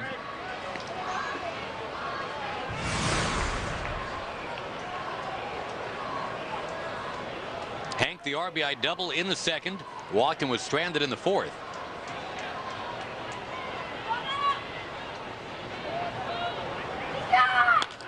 Now Blaylock is going to punch it in the left. Gathright better be throwing here. Towards the plate. Through the legs of the catcher, Buck. Wilkerson scores, and it's 3-0. That just shows how hard it is to throw someone out at the plate. He had plenty of time. He made a decent throw, but a lot of things have to happen right. Number one, it has to take a bounce that the catcher can handle. And that ball bounced a little bit close to Buck. It's hard for the catcher because you have to catch it, anticipate maybe getting hit by the runner, having to make the tag. And he'd be in pretty good shape if it bounced a little bit closer to the pitcher's mound, but the short hop gets by him, and Wilkerson's able to score. Good call by Don Wakamatsu at third base. Looked like he might have a chance to get him, but it just goes to show you have to make a really good throw, and the catcher has to handle it and make the tag to throw a runner out.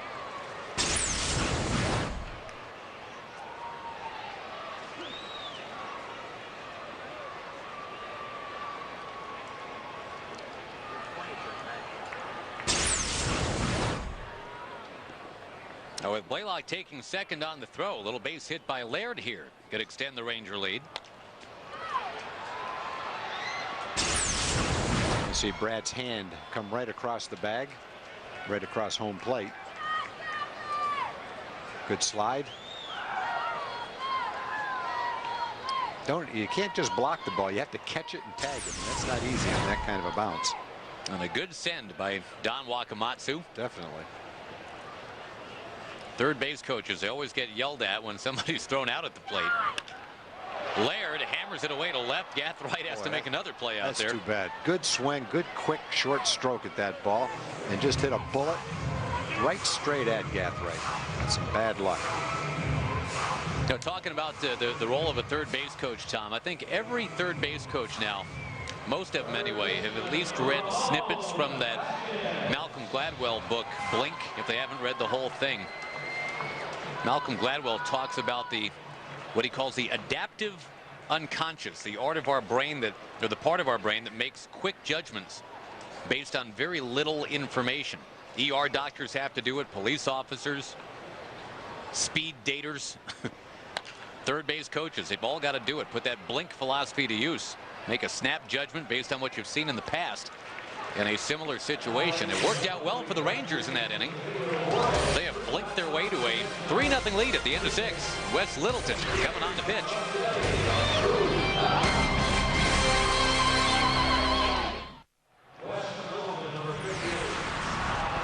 Texas Ranger baseball being brought to you by Southwest Airlines and by Corona.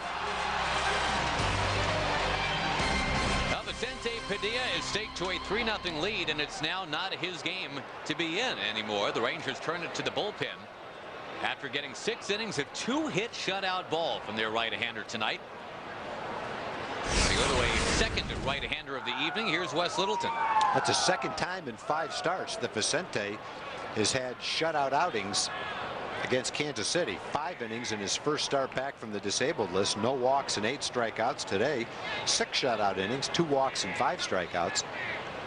And Vicente continues the every other outing being a very good one.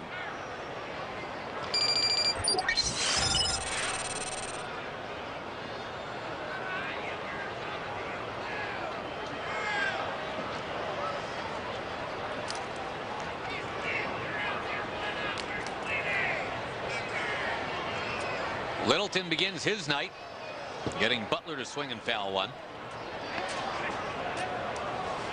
Now, we've talked about what the Rangers need to do to achieve a modest goal by season's end of being a 500 team. They've got to finish 17-7. Are they going to hang on to the lead here tonight? That is a first positive step towards 17-7. You're going to get to, probably 4 more starts from Padilla. You'll take a few more like the one tonight, huh? Well, he had good command of his pitches tonight. All his pitches were pretty good. Slow curve worked well for him tonight, but tonight it was his fastball was his most effective pitch by far. He threw a lot of good fastballs, and the results speak for themselves.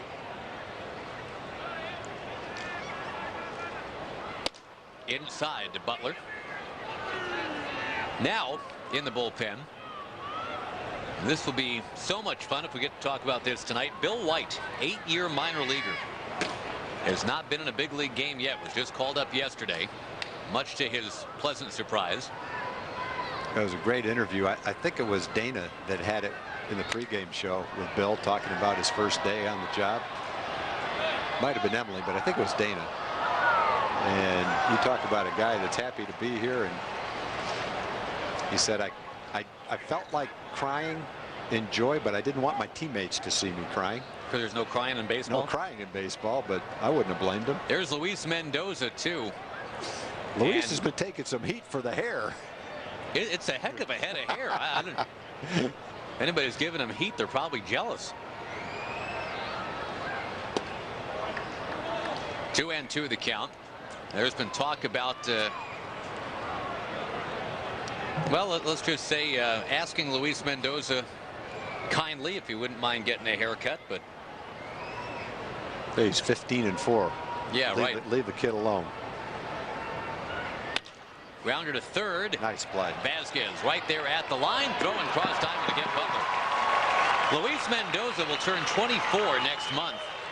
He is from from Veracruz, Mexico. He's a guy the Rangers got back in the Brian Corey trade last year with Boston. Well, it looks like a pretty good trade for the Rangers. They got a 23-year-old starting pitcher who went 15-4 in the minor leagues. That's pretty good. Brian Corey did a nice job for the Rangers, but the Rangers have a lot of good arms in their bullpen, so they were dealing from depth right there. And get a starting pitcher that can put up a number like that in the minor leagues. You gotta like that. Gathright, and again, it's all about hitting the ball to the opposite field and just running very fast. Base hit will bring John Buck to the plate.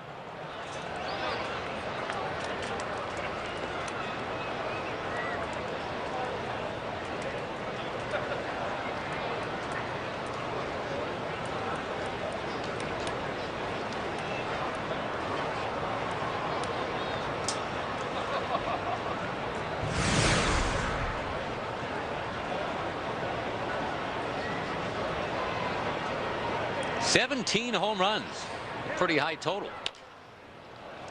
Grounder here, that is a foul ball. John Buck has got to come on back. A lot of the fans are cheering, but that is simply a foul ball. Our Toyota truck game break coming up in just a bit.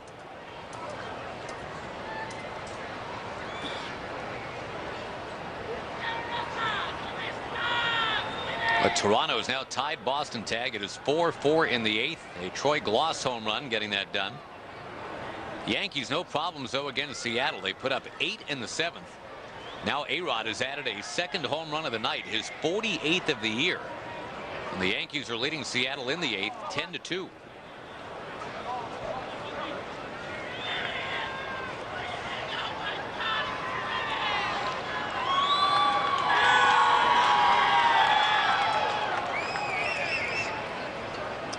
While the Yankees are leading 10-2, Tampa Bay 17-2 over Baltimore. That game finally has gone to the 9th, so it doesn't appear that the Orioles will give up more than 17 tonight. Off speed, a strike to Buck. Littleton has always been very good about getting double plays. The way he keeps that ball down.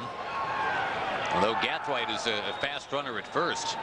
You got a catcher actually swinging the bat up there, and John Buck.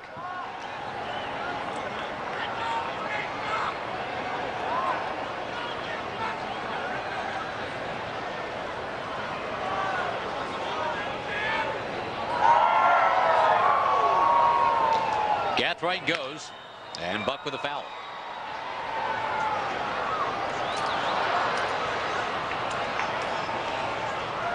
Milwaukee's lead now on Houston tag is 12-0 in the 6th inning. And Cecil Cooper now managing the Astros, of course, going back to Milwaukee, where he played very well years ago. We were just talking about Don Wakamatsu last inning. Cecil Cooper was briefly Don Wakamatsu's agent many years ago.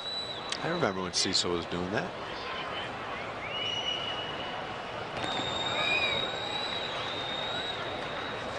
Well, the hope for Milwaukee assuredly is that they have figured it out now with about 3.5 weeks to go. The Cubs have not been able to pull away, and if the Brewers are through the worst of it, it could be a really fun last few weeks of the season. It's kind of a natural geographical rivalry there with Milwaukee and Chicago.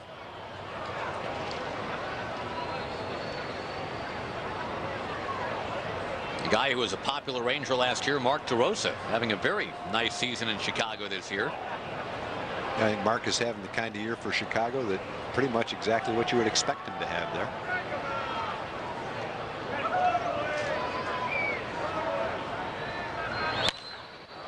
Slugged into right center field. All the way back to the track. Murphy looking up, it's gone. And Buck with his 18th home run of the year, and just like that, the Royals are back in the ballgame.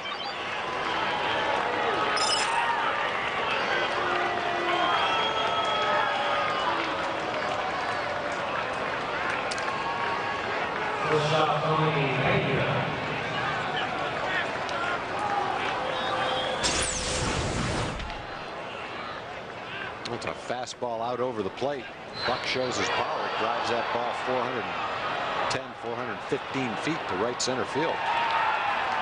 Off the bat, you thought David Murphy might have a shot at it, but it just kept carrying right on out of here. Gathright, the table setter. Is that one of those, Tom, where if you're Littleton, you're a little bit concerned about the base runner and some of your focus is taken away from the task at hand up there at the plate? Well, it could have been. I'm not sure what was going through Wes's mind, but it shouldn't have been. When you got a 3-run lead and a guy that can hit the ball out of the ballpark, you really have to concentrate on the runner. But a guy with speed can do that to a pitcher for sure.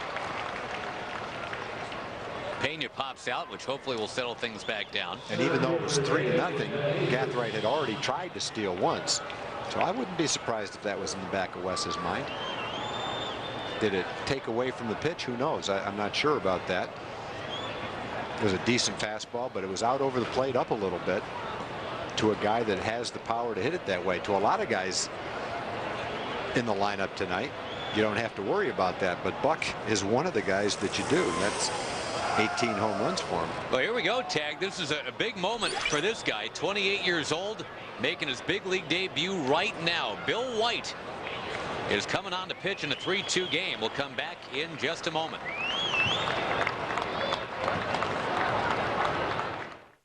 Perfect hand-eye coordination, useful on the field and off. Because quarterback Tony Romo doesn't rely on cable for his HD. He takes to the digital airwaves with TV from AT&T. With more HD channels than cable and all the sports and movies in HD he could ask for. Plus, anything else that catches his fancy. Get more HD channels than cable, plus 1 year of movies free from AT&T. Wireless, broadband, home phone, and TV. The new AT&T. Your world delivered. Honey? I think this might be our lucky day. I think it might be. I think this is what we've been waiting for. I think it is. Yes! It turned blue! Introducing the Coors Light Cold Activated Bottle. The mountains turn from white to blue when your beer reaches the perfect temperature. It's blue like your eyes. My eyes are green! Only from Frost Brewed Coors Light, the world's most refreshing beer. When my son was born, we're playing the Indians, and my wife was going into labor during batting practice. I was going to leave, and then the doctor called and said, nothing's going to happen before midnight. And it was our first kill. I was like, oh man, I was out of it. Hank Blaylock brought to you by Dodge, your Texas truck stop. Hank's had a hand in the Ranger lead, which is now shaved down to 3-2. And boy, what a moment now for Bill White out there on the mound. 28 years old. He's going to be 29 in a couple of months, Tom. This guy has been in Single-A and Double-A pretty much his entire professional career. 1 game of Triple-A, that's it. Now he's in the big leagues facing David DeJesus. And he shrugs off the nerves, at least for now. Strike one. Well, pretty good fastball, 93 miles an hour on the board. Out of Jacksonville State University in Alabama. That's where Todd Jones plied his craft. Those are the only 2 major leaguers ever to come out of Jacksonville State University so far. Slider is the out pitch, or so we are told. There's a base hit on a fastball. You got Grzelcyk coming up next. Now the question is, do you stay with White or do you make another pitching change? Well, the third hitter in the lineup is Tian, who's a left-hand hitter. So you may choose to pitch to the righty knowing that you got a lefty coming up after him.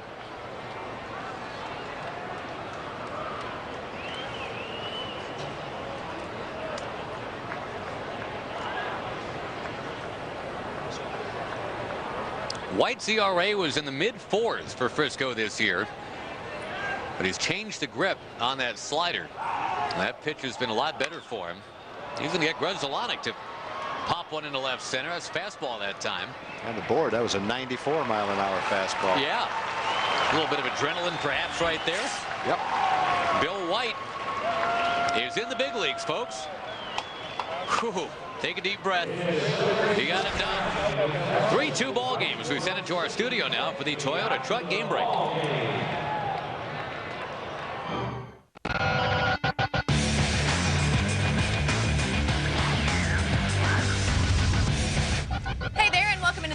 KXAN Studios. I'm Emily Jones, and this is your Toyota Truck Game Break. We'll get you back out to the ballpark for the bottom of the 7th in just a moment. But first, we want to let you know that Saturday is Hispanic Heritage Night at Rangers Ballpark in Arlington. The festivities include a Latin music ensemble from Booker T. Washington High School, Ballet Folklorico of Fort Worth, and post-game fireworks. It's become kind of a tradition.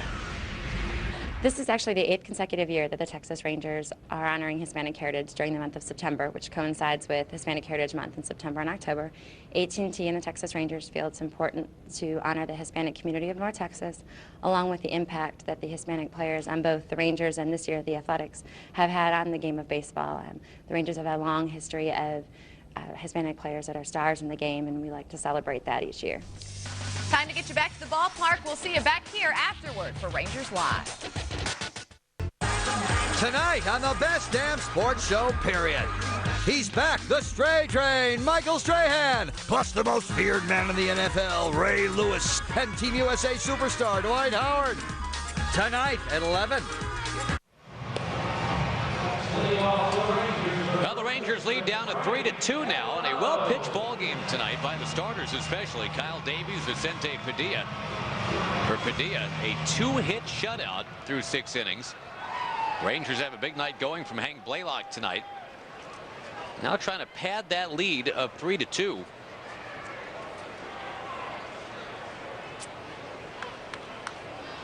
Well, Bill will probably go back out for the 8th inning since there's a left-hand hitter leading off the inning.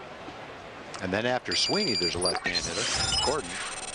Ryan Braun on the mound to begin things here. And here are the numbers on the other Ryan Braun, just like there are 2 Chris Youngs, both of them having good seasons. There are 2 Ryan Brauns in baseball, one of them having a better season than the other. Catalanato robbed at third, bidding to get on base for a 4th time tonight, but Gordon would have none of it. Well, last night the 2 Chris Youngs actually faced each other, Arizona against San Diego. Tonight Ryan Braun, third baseman for Milwaukee. He's got a home run and a double. This other Ryan Braun about to face Ian Kinsler.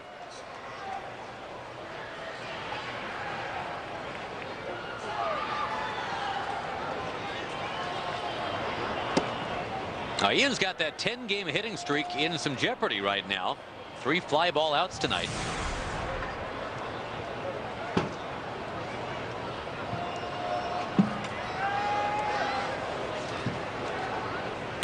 Kinsler with a smash but foul.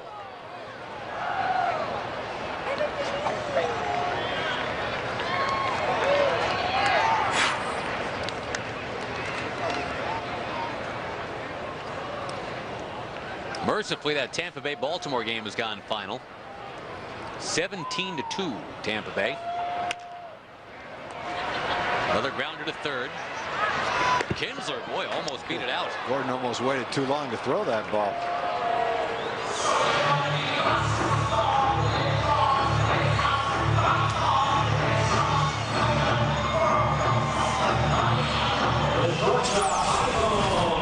Ian hoping for another at bat tonight, another chance to run that hitting streak along to 11, which would tie a career high.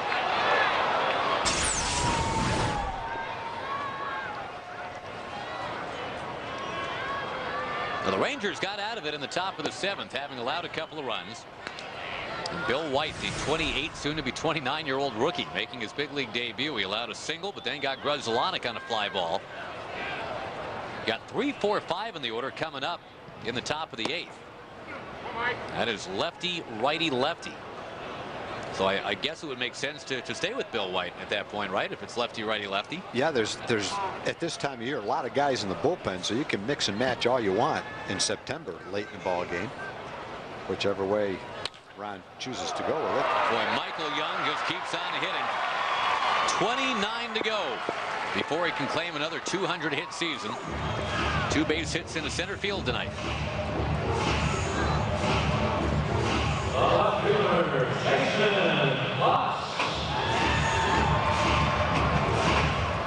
It's pretty amazing to see Michael zeroing in on 310 when you look at where he was hitting the beginning of May. I think you'd never doubt Michael, but it was beginning to look back then like maybe 285 might be a great comeback for him, but That's not what was on Michael's mind. Probably 300 wasn't on his mind either. More than that. Box to left field for Gathright. And a guy that normally works the count doesn't do it that time. So we go to the 8th. We'll see more from the rookie, perhaps. Bill White, 3-2.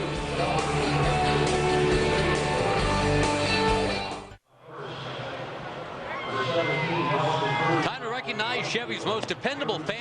She is Sue Jordan from Abilene tonight. For your chance to win 2008 Rangers season tickets, go to dependablefan.com. Tell us why you deserve to be Chevy's most dependable fan. Well, David Murphy will move to left. Marlon Byrd is into the game to jump around in center field. Nelson Cruz into the game in right. And that bumps Brad Wilkerson into the infield to play first base. So Botts is out. And Catalanato is out. And Bill White from Alexander City, Alabama, continues out there on the mound. He pours in a strike to Mark Teahen.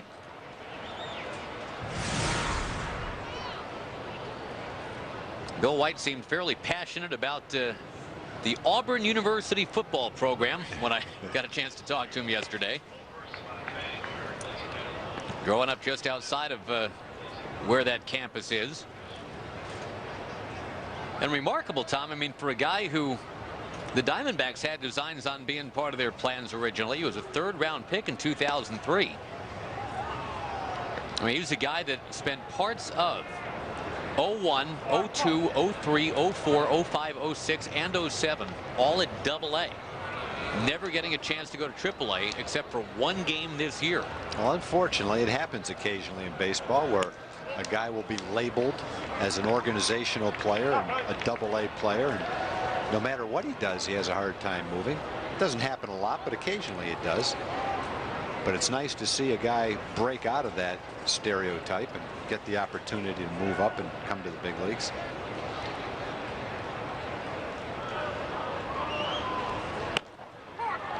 In there, 3-2.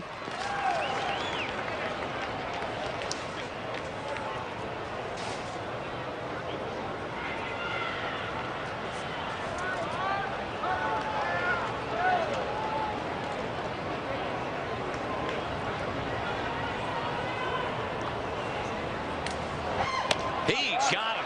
That's the slider you're talking about, and it was a good one. Terry Clark, the pitching coach at Frisco this year, helping him refine that pitch. And Ron Washington will come out now that he's gotten Teahen. You've got Sweeney coming up in a one-run game. But this will be something that he can file away and think about forever, as he strikes out a very good hitter right there, Mark Teahen. Gets congratulations from the skipper. And now Jamie Wright, who's been around in the big leagues for a long time. The guy that's been around in the big leagues for 24 hours will leave to a nice ovation. It stays 3-2.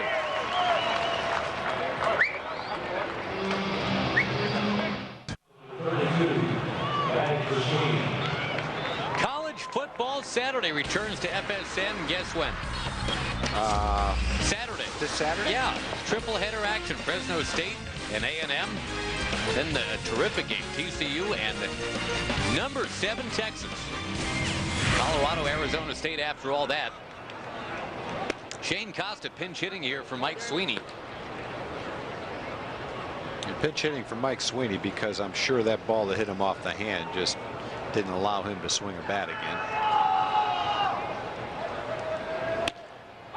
Slider from Jamie.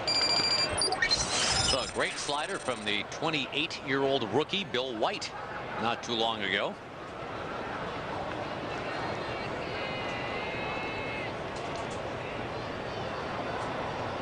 Remember Kent Bottenfield? Sure. Bill White looks like Kent Bottenfield. Yeah, I remember Kent Bottenfield. Former Cub and let's see who else. Cardinal and Angel.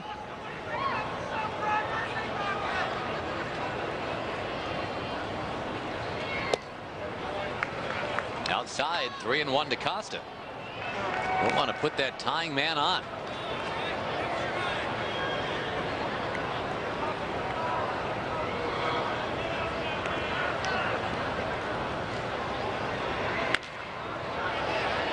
Into the crowd it goes, so right back to within 3 and 2. And Jamie, a guy who actually pitched for the Royals and pitched fairly well for them not too long ago.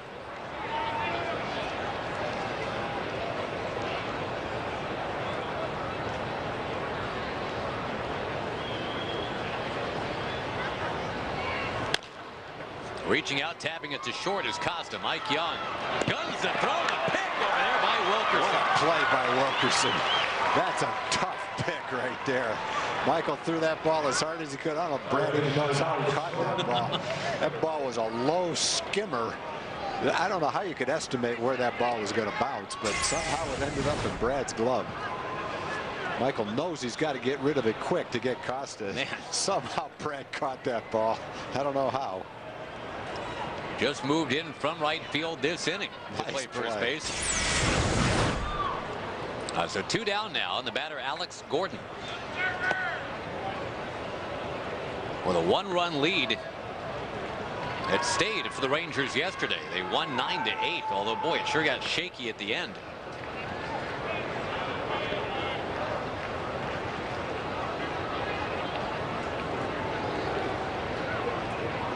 Rangers trying to make it 2 out of 3 in this series. They just took 2 out of 3 from the Angels too.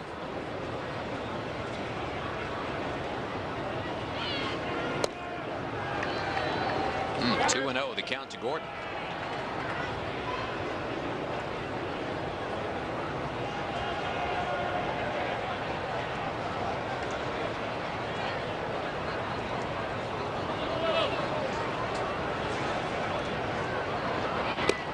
Checks the swing, takes the strike. Rangers with single runs in the 2nd, 5th, and 6th. And the 2 Kansas City runs on a 2-run homer by John Buck in the top of the 7th.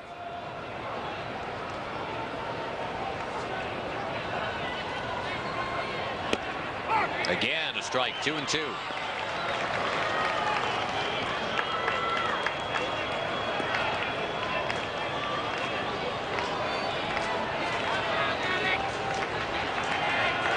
One of them caught the strike zone. That one did not, as it curls outside, and a full count. You got Billy Butler on deck.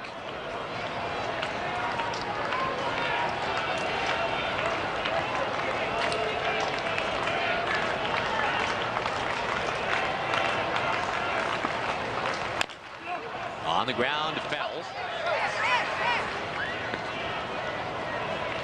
Both the Rangers and their AA affiliate, the Frisco Rough Riders, leading 3-2 in the 8th inning.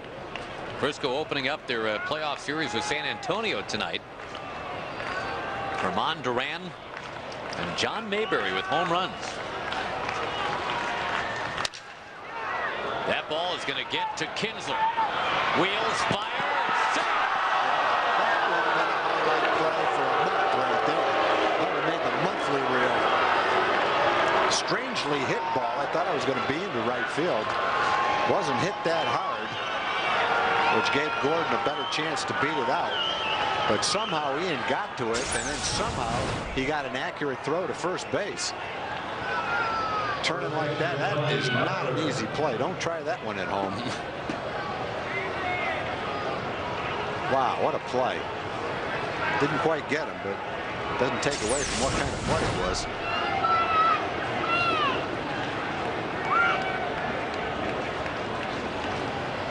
The go-ahead man comes to the plate. And young Billy Butler, who has hit the ball on the ground 3 times tonight.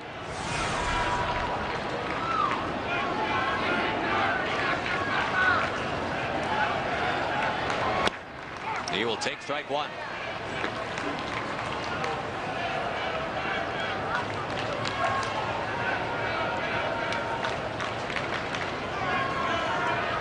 Toronto now leading at Boston 6-4 in the 9th inning. Vernon Wells, the Arlington native, at home. And now we're going to pick them off. How about that?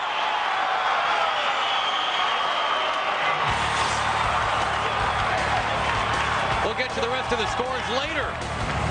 That'll work. First first pickoff of the year for Jamie Wright. Wow, what a great throw, too. Nice tag by Wilkie. That's where having a left-handed throwing and right-handed catching first baseman comes into play. Nice way to end the inning. Not so much for Buddy Bell. Mom and Dad know that for as little as $60, they can buy a Coca-Cola Texas Rangers family pack. It includes 4 Cokes, 4 Hebrew National hot dogs, and 4 tickets to watch Junior hit wiffle balls in the Coca-Cola Sports Park. At least that's what Junior thinks. The Rangers home run fireworks will remind him why they really came, and the price means Mom and Dad will want to come back. To buy your Coca-Cola family pack, type in Coke as your coupon code at TexasRangers.com or call 972-RANGERS. You could use some baseball.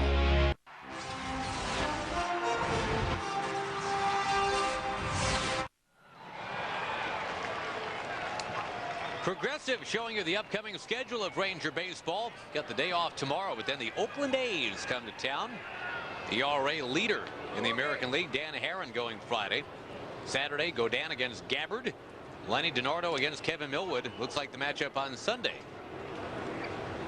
Now, the Rangers trying to extend a 3-2 lead in the bottom of the 8th, and Joakim Soria will get out there on the mound for Kansas City. He's been their closer for part of this year. And a guy that, boy, just totally emerged after, I mean, literally coming out of nowhere. Tom was buried in the Mexican leagues for a while. Another one of those guys that had a strange route to the big leagues. A Rule 5 pick in the minor league phase of it, not the big league phase. Here he is with good numbers this year. He's throwing the ball great. 63 innings, only 55 hits. No, 58 innings, 41 hits, even better than that, and only 18 walks.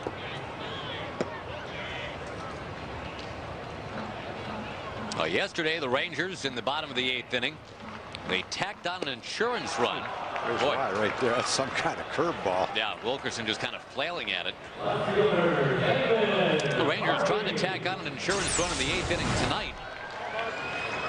See if they can take 2 out of 3 from KC. Boys, that's Justin Duchscherer type curveball. Maybe with a little more speed on it.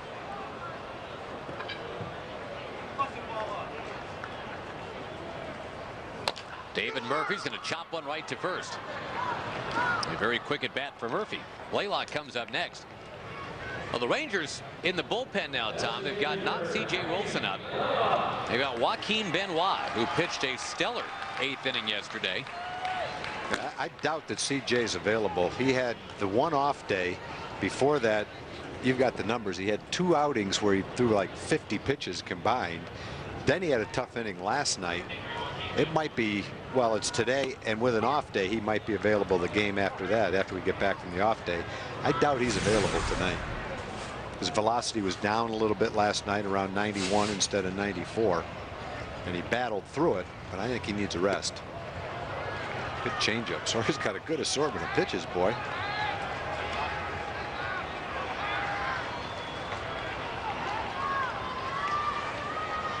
Good location with him, too. 6 pitches, all strikes from Soria so far. And boy, there's that table-dropping curveball. That guy can pitch. Man, the Royals found themselves a gem right there, huh? Now the Rangers can take an inning like that right now. Walk out of here with a 3-2 win. My house. Party's over, bud. Hit it. What's going on? Me and my bro Spicy Chicken Crisp are just entertaining. That friend of yours is a menace. Why, because he's a buck on the value menu like me? Where is that punk? Upstairs. With Daddy's little girl? Ugh. Spicy! She was hitting on me. New, the Spicy Chicken Crisp for $1. Heating up the BK value menu. Ranger Baseball brought to you by Southwest Airlines, the official airline of the Rangers. Visit southwest.com. By Progressive for a money-saving car insurance quote. Call 1-800-PROGRESSIVE. And by your Texas Ford dealers. Bold moves. Ford is the best in Texas. Now the Rangers just kind of taking runs as they can get them tonight. Leading 3-2 and Joaquin Benoit trying to close it out.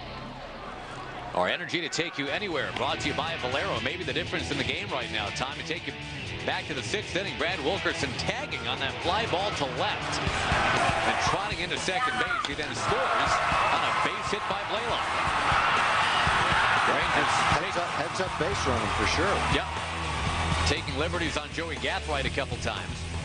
Gathright scheduled to hit second in the inning, by the way, so he could kind of have a last laugh tonight. Benoit to face Butler, who was at the plate when Gordon was unceremoniously picked off in the 8th inning. We've talked about Sammy a lot and the great attitude that he's had, not playing as much as he was early in the year, coming ready to play whenever he gets a chance. You have to say the same thing about Brad Wilkerson. He's been playing a lot, but not every day. Yet whether it's in the outfield or whether it's at first base, he comes ready to play too. Doing a good job, playing a really good first base. Plays well in the outfield, heads up on the bases. He got 20 home runs this year.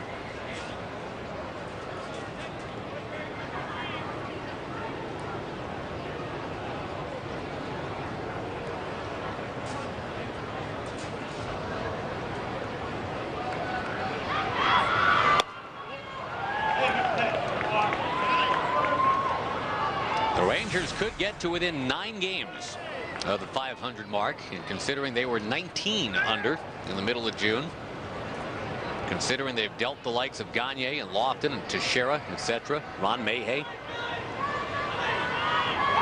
not a bad finish. But here's Benoit, who's trying to get ahead. He can't do it. 3-1 the count.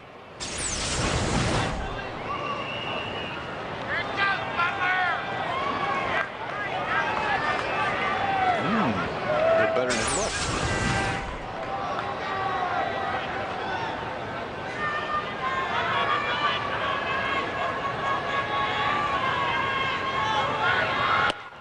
Wow, slider right there, cut fastball, whatever you want to call it. Outside corner, 3-1 pitch, 1-run game. Guy looking to tie it up with a fastball, trying to hit a home run. If you're able to do that, that's what it's all about in the big leagues. Throwing something other than what you know the hitter's looking at, and throw it for a strike.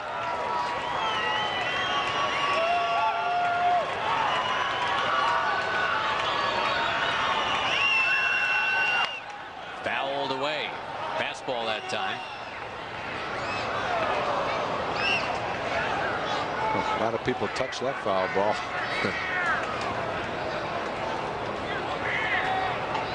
Only one person came away with it, though. Slider away, 3-1, and now fastball up and in. Got a piece of it. Wouldn't have done much with it if he put it in fair territory, though. 7th pitch of the at bat. A bullet to short, 1 down. That kid's a good hitter, boy. He's only 21 years old, and you're seeing a guy with great stuff. Fouled off the 3-2 fastball and hit a bullet on a 3-2 slider. Joaquin won the battle, but Butler's going to win his share of battles in his career. That kid can hit.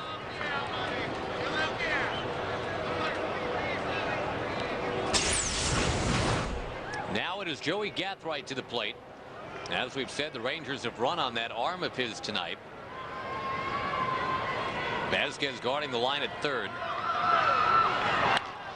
And boy, time after time as Gathright is kind of blooping it down near third.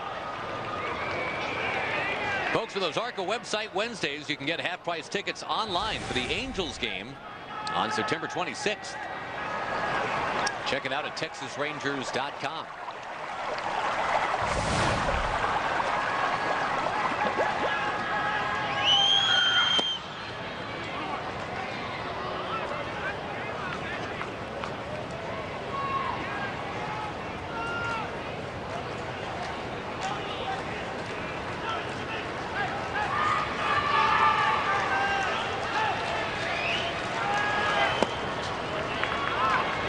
Gathright, if he walks, absolutely a threat to run. Buck, the guy with the 2-run homer, looms on deck.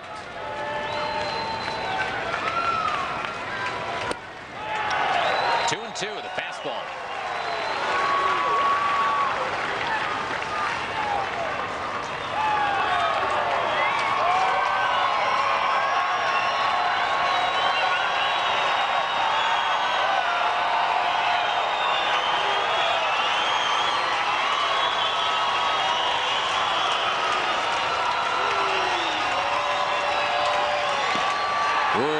Couldn't hold it. The foul tip.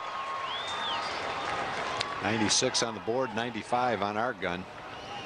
Same as the one before it that Gathright missed.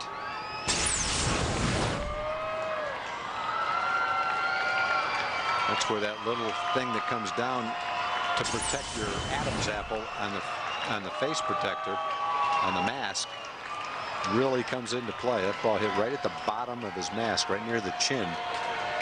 That little extension probably was what kept it from hitting him in the neck.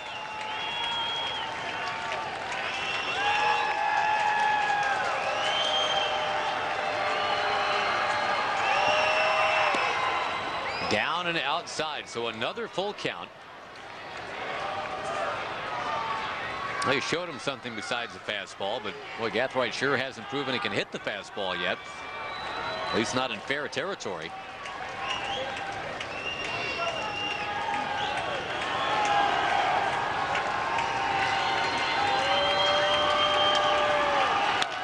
On the ground at second base, Kinsler. 40 games in a row without an error.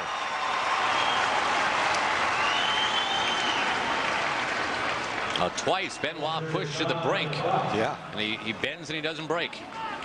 Royals tossed up a couple of good at-bats at him right there. Butler and Gathright, they battled him. Joaquin had a battle right back to get him. Now you got Buck, who's got the 2-run homer for the Royals, 2 runs. Guy with 18 home runs. Well, you stop Buck here. You win the game 3-2. Benoit gets himself a save. And that's a nice start right there, the slider. That's a good pitch to throw him on the first pitch. Walking up there looking for a fastball. Boy, and those 3-2 wins favored by Ron Washington. Remember all spring training you said we got to get to winning some 3-2 games around here. This would be one of them.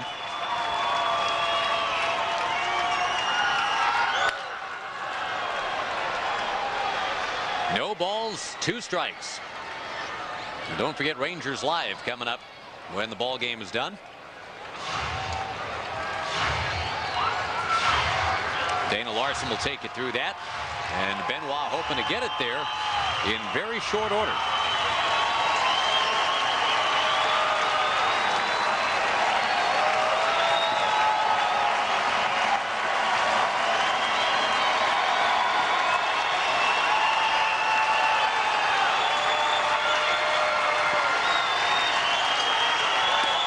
Whoa, didn't miss by much.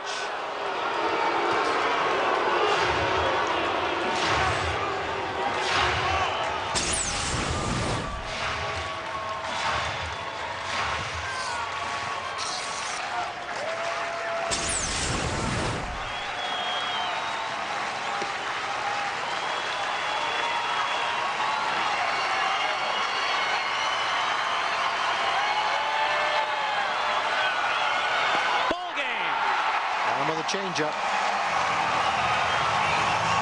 Good fastballs, good sliders. The changeup ends it. A pitching duel tonight, as it turned out. Didn't really expect that, but it was, and the Rangers take it. Your final 3-2. That's some nice pitching by Joaquin, showing that even though CJ is getting most of the opportunities, he's perfectly capable of coming in late in the ball game and getting a save. I know Ron Washington's confident with him in there. It's just a matter of the opportunity. And Joaquin got the opportunity and came through tonight. Brad Wilkerson, your Gatorade player of the game. That super pick at first base, too. In addition to the single, the steal, the 2 runs. 3-2 final. The Rangers take 2 out of 3 from Buddy Bell's Kansas City Royals. Now for Tom Grieve and Jim Knox, Josh Lewin reminding you our next telecast here on FSN Southwest is Friday when the Oakland A's are in. The Rangers Live program begins at 6:30. Stay tuned now for Rangers Live postgame coverage coming up next on FSN Southwest.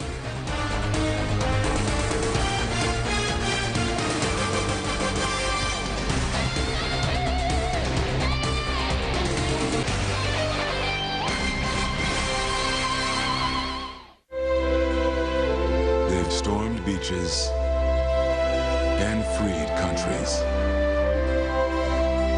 They've raised our flag and our hope. They've been called leathernecks. They've been called devil dogs.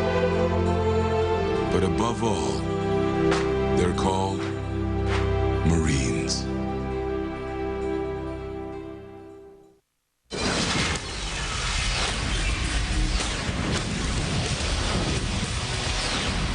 Well, the Royals may have taken the season series from the Texas Rangers, but Michael Young and company take the last 2 series against KC and last 3 overall. Hi, everyone, and welcome to Rangers Live here at Rangers Ballpark in Arlington. I'm Dana Larson, and everybody is thrilled for a victory here, a 3-2 win. It was a series finale to remember. Vicente Padilla setting the tone for a great solid pitching outing from start to finish from the Rangers. They got some timely hitting, and they get a 1-run victory for a second straight night. It is time for us to take you down on the field where Jim Knox is standing by with Hank Blaylock. Knoxy?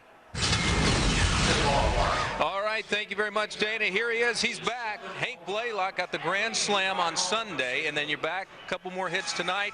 Seems like you're back in full swing, I guess you can say. You're feeling very comfortable at the plate. Yeah, I tried to prepare as much as I could while I was hurt so that so I could be productive right when I came off, and I'm glad I could contribute. How do you prepare like that, Hank? Because I know you're just a competitor like yourself. You're itching to get back there. How do you prepare yourself to get back? I just tried to watch as much video as I could of my bats before I got hurt, and tried to visualize, game situations and stuff so that I could take that in. Now, DHing, what do you do in between DHing? Do you go back in the batting cage? Take us through what you do during the game. Just try to stay involved in the game as much as I can, stay on the bench. I might go up to video and watch my previous at bat, but, I just try to stay on the bench and, cheer for the other guys. All right, what about fielding? How's that going? Have you been practicing in the field a lot? Yeah. When do you think you'll be back? I'm hoping to throw some bases this weekend, and hopefully on the road trip I'll be back out there at third.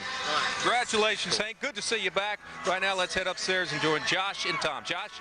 All right, Jim, thank you very much. It is good to see Mr. Hank Blaylock back and making a contribution. Wilkerson and Blaylock, the 2 lefties, really did have a hand in it tonight. Well, he did. And, as far as Hank's concerned, he'd rather be out in the field to really feel part of the game, but he's making the most of his opportunity as a designated hitter. Tonight, the Rangers won 3-2. Hank drove in 2 of the 3 runs. Second inning, he drove in the Rangers' first run with a double down the right field line. Then he drives in the 3rd run with a line drive to left field. Nice slide by Brad Wilkerson against a left-handed pitcher. So a couple of hits for Hank tonight. He also had a walk, drove in 2. Big part of the Ranger win. And indeed, the Rangers are with Hank and company. Only 6 hits tonight total, but that's enough for a victory. 3-2 is the final. Dana, let's send it back to you. All right, guys, thank you very much. And before we let you go, it's been fun to follow these September call-ups. Interesting storylines, fun personalities along the way, and Bill White fits right into that. We got to see him tonight. He comes in, gets the last out in the 7th, the 1st in the 8th. I guess a pretty good Major League debut. Yeah, he'll take it, and that strikeout, I'm sure, is something he'll always remember. He'll always remember that, and I'm sure he was nervous. Maybe his knees were even knocking when he came into the game, but he didn't look like it when he was on the mound. He threw that 3-2 slider to Tien, left-hand hitter, left-handed slider, got him swinging. Really pitched well tonight. Very impressive. Certainly was, and boy, my knees are going to be knocking tomorrow when I start the fantasy football season. I hope you guys do well tomorrow as well on an off day. Enjoy it, guys. We'll talk to you soon. Thanks, Dan. Well, it certainly was Vicente Padilla setting the tone tonight. Indeed, he loves to pitch at home. He loves to pitch at Rangers Ballpark in Arlington. In his last 3 home starts, he is now 2-0 with a .53 ERA. Tonight, Rod Washington said all he wanted was for Padilla to go as deep in the game as possible and minimize the damage. I think he did the definition of that tonight, going 6 innings, giving up just 2 hits and no runs. 6 innings of shutout ball for Vicente Padilla tonight. All right, still much more to come here on Rangers Live. When we come back, we've got the highlights to show you tonight from what turned out to be a pitcher's duel along the way in this finale, plus post-game reaction, of course, coming from Ron Washington at Inside the Clubhouse. Tonight on the best damn sports show, period. He's back, the Stray Train, Michael Strahan, plus the most feared man in the NFL, Ray Lewis, and Team USA superstar Dwight Howard. Tonight at 11.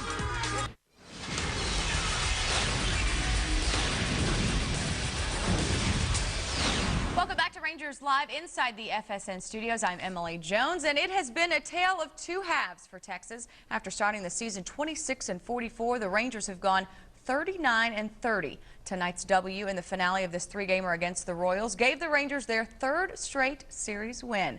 Let's head now back to the ballpark and show you exactly how this one went down. Michael Young, the winner of the Roberto Clemente Award, given out for performance both on and off the field. Picked this one up at the bottom of the second. Runner on second when Hank Blaylock doubles down the right field line. Wilkerson comes around to score, and it puts the Rangers on top 1-0. To the fifth now, and Michael Young with the base hit to center. Frank Catalanato comes around from second to make it 2-0 Rangers. Then in the sixth, it's Blaylock again, this time with a single to left. Brad Wilkerson rounds third. There's a play at the plate, and Wilkerson makes the nice slide. He's safe, and Texas takes the 3-0 lead. But the Royals would not give up. John Buck crushes his 18th home run of the season to right center field. That's a two-run shot, and just like that, the Rangers' lead is cut to 1. Our Whataburger play of the day is more like our Whataburger player of the day, Vicente Padilla. An absolutely brilliant performance this evening. 6 innings, giving up just 2 hits, no runs, and striking out 5 on his way to a victory tonight. 3-2 the final in favor of your Texas Rangers. Vicente Padilla moves to 5-9 on the season. Ian Kinsler's 10-game hitting streak is snapped tonight. But the big number in this one is 3-2, with Texas coming out on top. Much more to come here on Rangers Live. Up next, Ron Washington gives us his thoughts on tonight's game. And more from Dana Larson at the ballpark. Stick around. Rangers Live is coming right back. Rangers Live is brought to you by Ford. Bold moves, your Texas Ford dealers. And by Jack in the Box, where we don't make it until you order it. Get ready for week 1 of the NFL season. FSN Pro Football Preview returns Friday. What's your favorite brand, America? We love baseball, hot dogs, apple pie, and Chevrolet. Stolen bases, goat cheese, pizza, bottled water, and Chevrolet. Free agents, rally monkeys, fantasy leagues, and Chevrolet. Whoa, wait, what's a rally monkey? They go together in the good old USA. Face painters, satellite radio, endorsement deals, and Chevrolet. Chevy, an American revolution. See your Texas Chevy dealer. The Rangers take on the A's Friday at 6:30. Welcome back to Rangers Live. Time to GMC professionally grade the Rangers tonight, and we check them all for a second straight night as they get a 1-run victory over Kansas City for a second straight night. Great pitching, good hitting from Michael Young and Hank Blaylock, who had 2 of the 3 RBI tonight. 3-2 is the final. The Rangers have now taken 4 out of their last 6 against Kansas City. Let us drop down now to the farm level of the Rangers organization. Double-A, Game 1 of the Texas League South playoffs between Frisco and San Antonio. And boy, the Missions were flashing the leather there. Some good defense. In fact, they played good D all the way into the 7th. The Frisco Rough Riders down 2-0 in the 7th, but Brandon Boggs, part of a huge 7th inning for Frisco. That was one of 3 home runs. It was John Mayberry and Herman Duran adding home runs in that inning as well. And Although it is San Antonio that goes on to win, beating Frisco in the first game of that best-of-5 series. 5-3 is the final. Now, it was Luis Mendoza, a pitcher for Frisco throughout the entire season. He was supposed to pitch in that playoff series. However, he got the good news today. He had been called up to the big league club and was here in the bullpen tonight with the Texas Rangers. Now, meanwhile, the Rangers were forced to transfer Aki Otsuka from the 15-day disabled list to the 60-day DL because of that right forearm tightness. So that was certainly the bad news for the pitching staff, but there was a lot of good news from the pitching staff tonight for the Rangers, and certainly it all started with one Vicente Padilla, 6 shutout innings, and the bullpen finished it off from there for a 3-2 win. Let us now hear from Ron Washington. Well, I tell you, once again, he did everything working off his fastball. He used his fastball around the zone and opened up the plate for his breaking balls and his changeup. So when he uses his fastball and he uses it in the strike zone, in and out, he's very effective. Were you aware that when you put White into the game, that was his major league debut? Pretty big situation. I wasn't aware of that, but Millwood reminded me of it to get the ball. So I did, but I did know that I didn't know it was his first time in the big leagues. I knew he came up, wasn't expecting to be here, but I mean, he handled himself well. He showed a lot of guts to throw a 3-2 breaking ball. He has pitched extremely well at home and extremely bad on the road. Is there anything to that? Well, I don't think there's anything to it. I thought he was doing a good job in Anaheim, and when he didn't cover first base, I just thought he lost it a little bit, and then went out there and tried to overdo. But you know, as long as he uses his fastball, it doesn't matter whether we're home or on the road. If he uses his fastball, he can be very, very effective because he has a good one. I mean, if guys were able to pitch here, in this so-called hitter's park, does that kind of give you a little bit of comfort that he might be able to figure it out on the road at some point? Well, you know, early in the year we was inconsistent, and that has a lot to do with it. But you know, to me, TR, the only thing that matters is what he did tonight. Give Brad Wilkerson a lot of credit for almost doing a lot of little things tonight to get this win. He got us 2 runs. We was in a 3-2 count there, and the onus is on the hitter to put the ball in play. He didn't cheat his lead. He stole the bag. Then ball hit into left center field, and he tags and go to second base. And who delivered both RBIs? Hank. I was just going to ask you about Hank. And then we get late in the game, and who delivered RBI? Michael. It is the old standbys, the proven veterans coming through tonight. Michael Young and Hank Blaylock. Ron Washington thrilled to have him back in the lineup as his designated hitter. Hank Blaylock missing 106 days with the symptoms from that thoracic outlet syndrome, and hits a grand slam in his first game back, and then picking up a couple of RBIs tonight, making his manager happy for sure. All right, it is time to show you our Chevy Dependable fan tonight, and we have done this all throughout the year, and everybody getting their name or picture shown on the air if you log on to dependablefan.com like Sue Jordan did of Abilene. Great job, Sue, and great job, Ranger fans, helping their team to a 3-2 victory tonight. Log on to dependablefan.com for more information today. And more Rangers Live, more post-game reaction is coming up in a moment.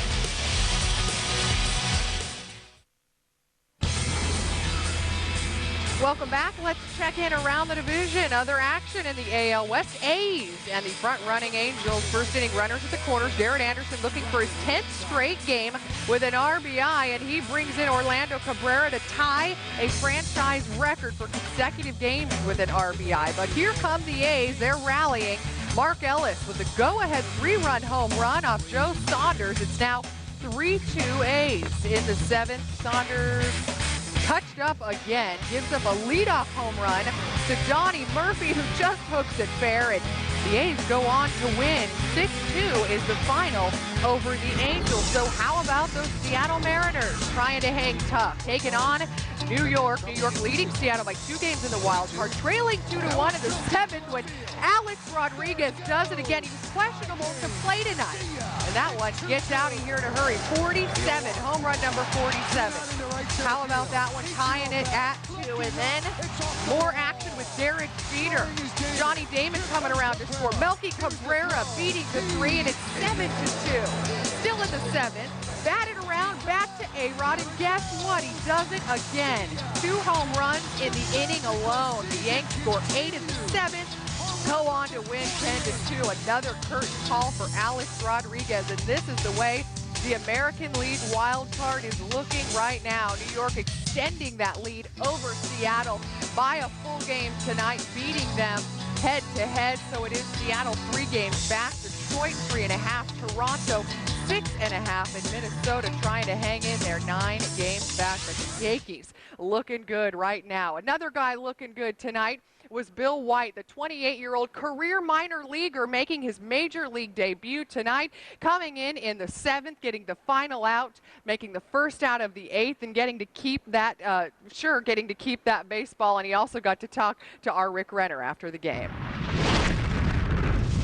All right, there's no question about it. It is the Bill White Day. Pre-game, major league debut, post-game show. The game is on the line, 3-2. You make your major league debut. I mean, could you think of a better way to do it? No. I mean, it was exciting. You know, the first guy comes out there, you know, he got a hit, and I'm thinking, oh, Lord, you know, and then I was like, all right, just calm yourself down and do what you know to do. Now, you're 28 years old, good-looking lefty, 93 miles per hour fastball. What's taking so long? Yeah, you know, command. I had a lot of problems with command and then injuries. You know, I was hurt for 3 years in the Arizona system, so there was 3 years where I think I might have totaled 20 innings. And then just staying healthy, you know, get my mechanics right so my arm would hold up. I know the guys in Frisco are in the playoffs, the Rough Riders. You were a big leader with those guys. Any words to those guys, you know, what this whole experience is like? I mean, it's great. You know, I hope they get the chance, and I hope they won tonight. Congratulations, man. Appreciate it. Guy from Alabama doing it. That's right. Deep in the heart of Texas. Back to you. All right, Rick, thank you very much. The bullpen was very stingy, very solid tonight.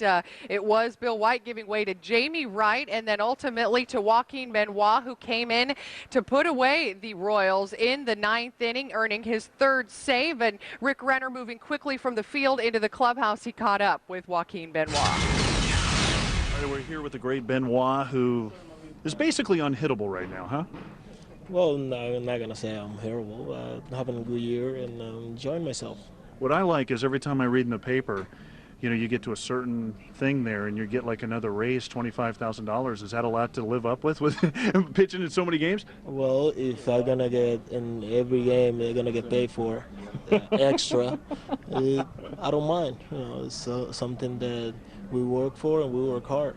Keep those bonuses coming. Speaking of bonuses, how about the bonus of having Padilla pitch so well tonight? What'd you think of him? It's great. As long as he's healthy and he can keep giving wins to the team, we'll be fine. I mean, we got to look ahead now. And as long as he's healthy, I think we're going to be fine. What is with the mentality in the bullpen? You guys feel like if you can get the game to you guys, it's over? Well, we're just trying to get out by out right now. We got a lot of guys over there. We got a lot of young guys. We have to teach them how to get through things, and right now I think we're going along. With the Stay Puft Marshmallow Man, I'm Rick Renner. It's just ice, nothing to worry about. Congratulations on the save. Back to you. All right, Rick, thank you very much. And the Rangers earning a nice day off tomorrow before the Oakland A's come to town. And it will be Edinson Volquez, hoping the momentum continues from the starter tonight to the starter on Friday. It will be Volquez making just his 2nd start up here this season and only his 3rd start since September 2006. He was good in his last outing at the Angels. Getting the victory will be Dan Herron going for the Oakland A's. We will have that for you on FSN Southwest. The pregame starts at 6:30. So the Rangers getting a 3-2 win tonight over Kansas City in the finale of the series. Stay with us. More from the studio coming up next. Where Southwest fans know first. FSN Southwest.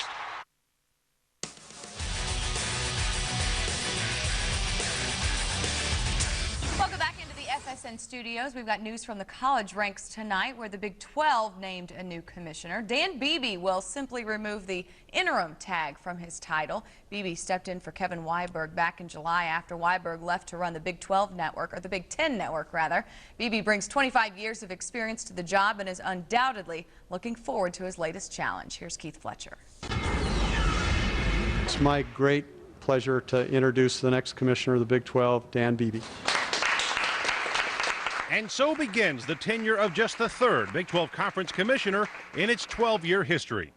I didn't dream when I started out of law school at the NCAA 25 years ago that I would be in this position, but it's one that I'm thrilled and excited to be a part of. It's a promotion for Beebe, who has served the last 4 years as the Big 12 Senior Associate Commissioner.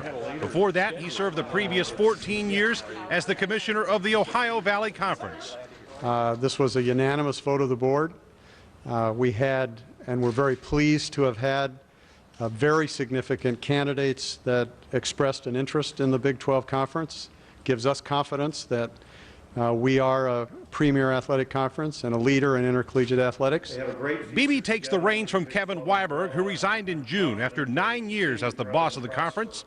Weiberg's tenure will be remembered by his ability to bring together divisive factions that remain from the former Big 8 and Southwest conferences. With those wounds healed and the league solidified, Beebe still has plenty on his plate as the Big 12 moves into the future. Well, there's an evolving technology that we have to pay attention to. We'll have to monitor very closely what's going on in terms of how the public is getting its information and how the public is getting its entertainment, and whether we are on the front edge of providing that kind of vehicle for the public. The messages that we have to convey in this conference are significant. They're a part of the heartland of this country.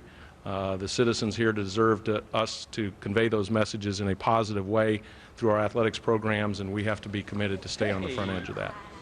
Reporting for FSN, Keith Fletcher in Irving.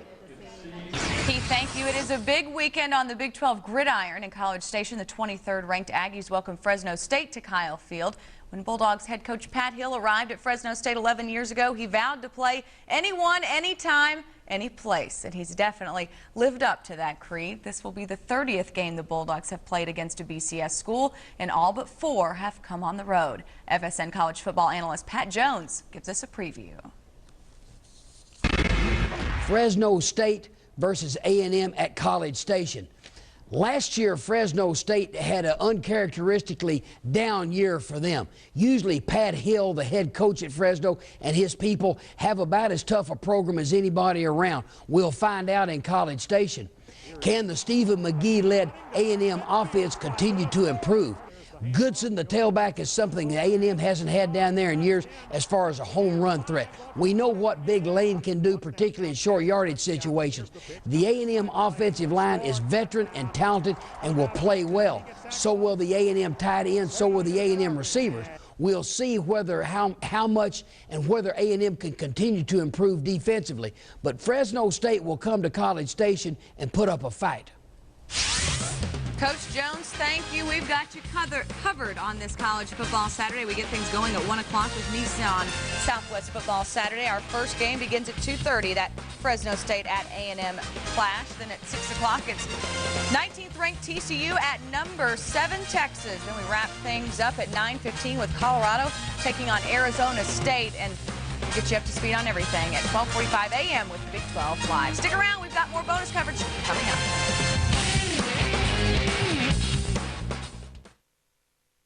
FSN Southwest packs in the football this Saturday. It all starts at 1 with Southwest Football Saturday, followed at 2 with a full game day preview with College Football Saturday kickoff. At 2:30, Texas A&M takes on Fresno State, followed by a Texas-sized matchup between TCU and Texas. Then Arizona State hits the gridiron to battle Colorado, and it's all wrapped up with a late-night dose of Big 12 Live. We're packing in college football, starting this Saturday on FSN Southwest.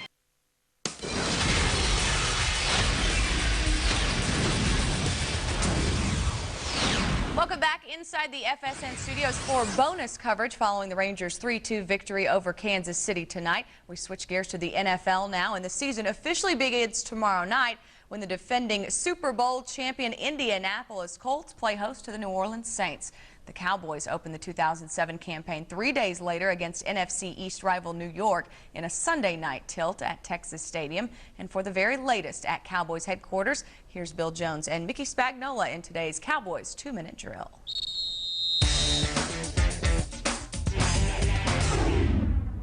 All right, we need to spend 2 minutes on this 2-minute drill talking about Aaron Glenn, because Mickey's email box is just filled with people scratching their heads over why did the Cowboys release Aaron Glenn, right, Mickey? Boy, that's exactly right, Bill, and I think the Cowboys fans are wondering, we got this 35-year-old corner who has all this experience, and we're releasing him to play some guys that have hardly played in the NFL and have been no more than backups and might have to play if Terrence Newman doesn't get back from his injured heel. Well, we scratched our heads, but Jerry Jones helped us with some answers today out at the ranch.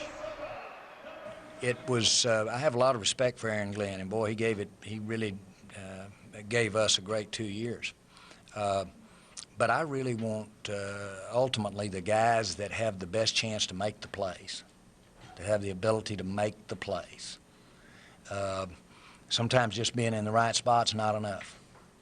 But I did think that we had guys that are farther along this year.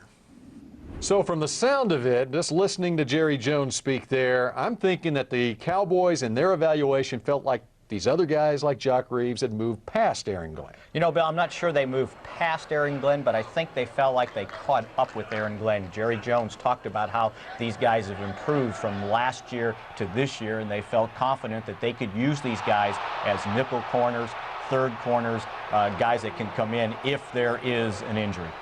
And some decent news from Jerry Jones today. He has a positive outlook on Terrence Newman being able to play on Sunday night. They really liked the way he rehabbed this morning. They felt like he was really pushing off on that problematic heel. And listen to Jerry, and I know he's always optimistic, but he sounded like Newman would be back for Sunday's game. And so that is your 2-minute drill for Wednesday.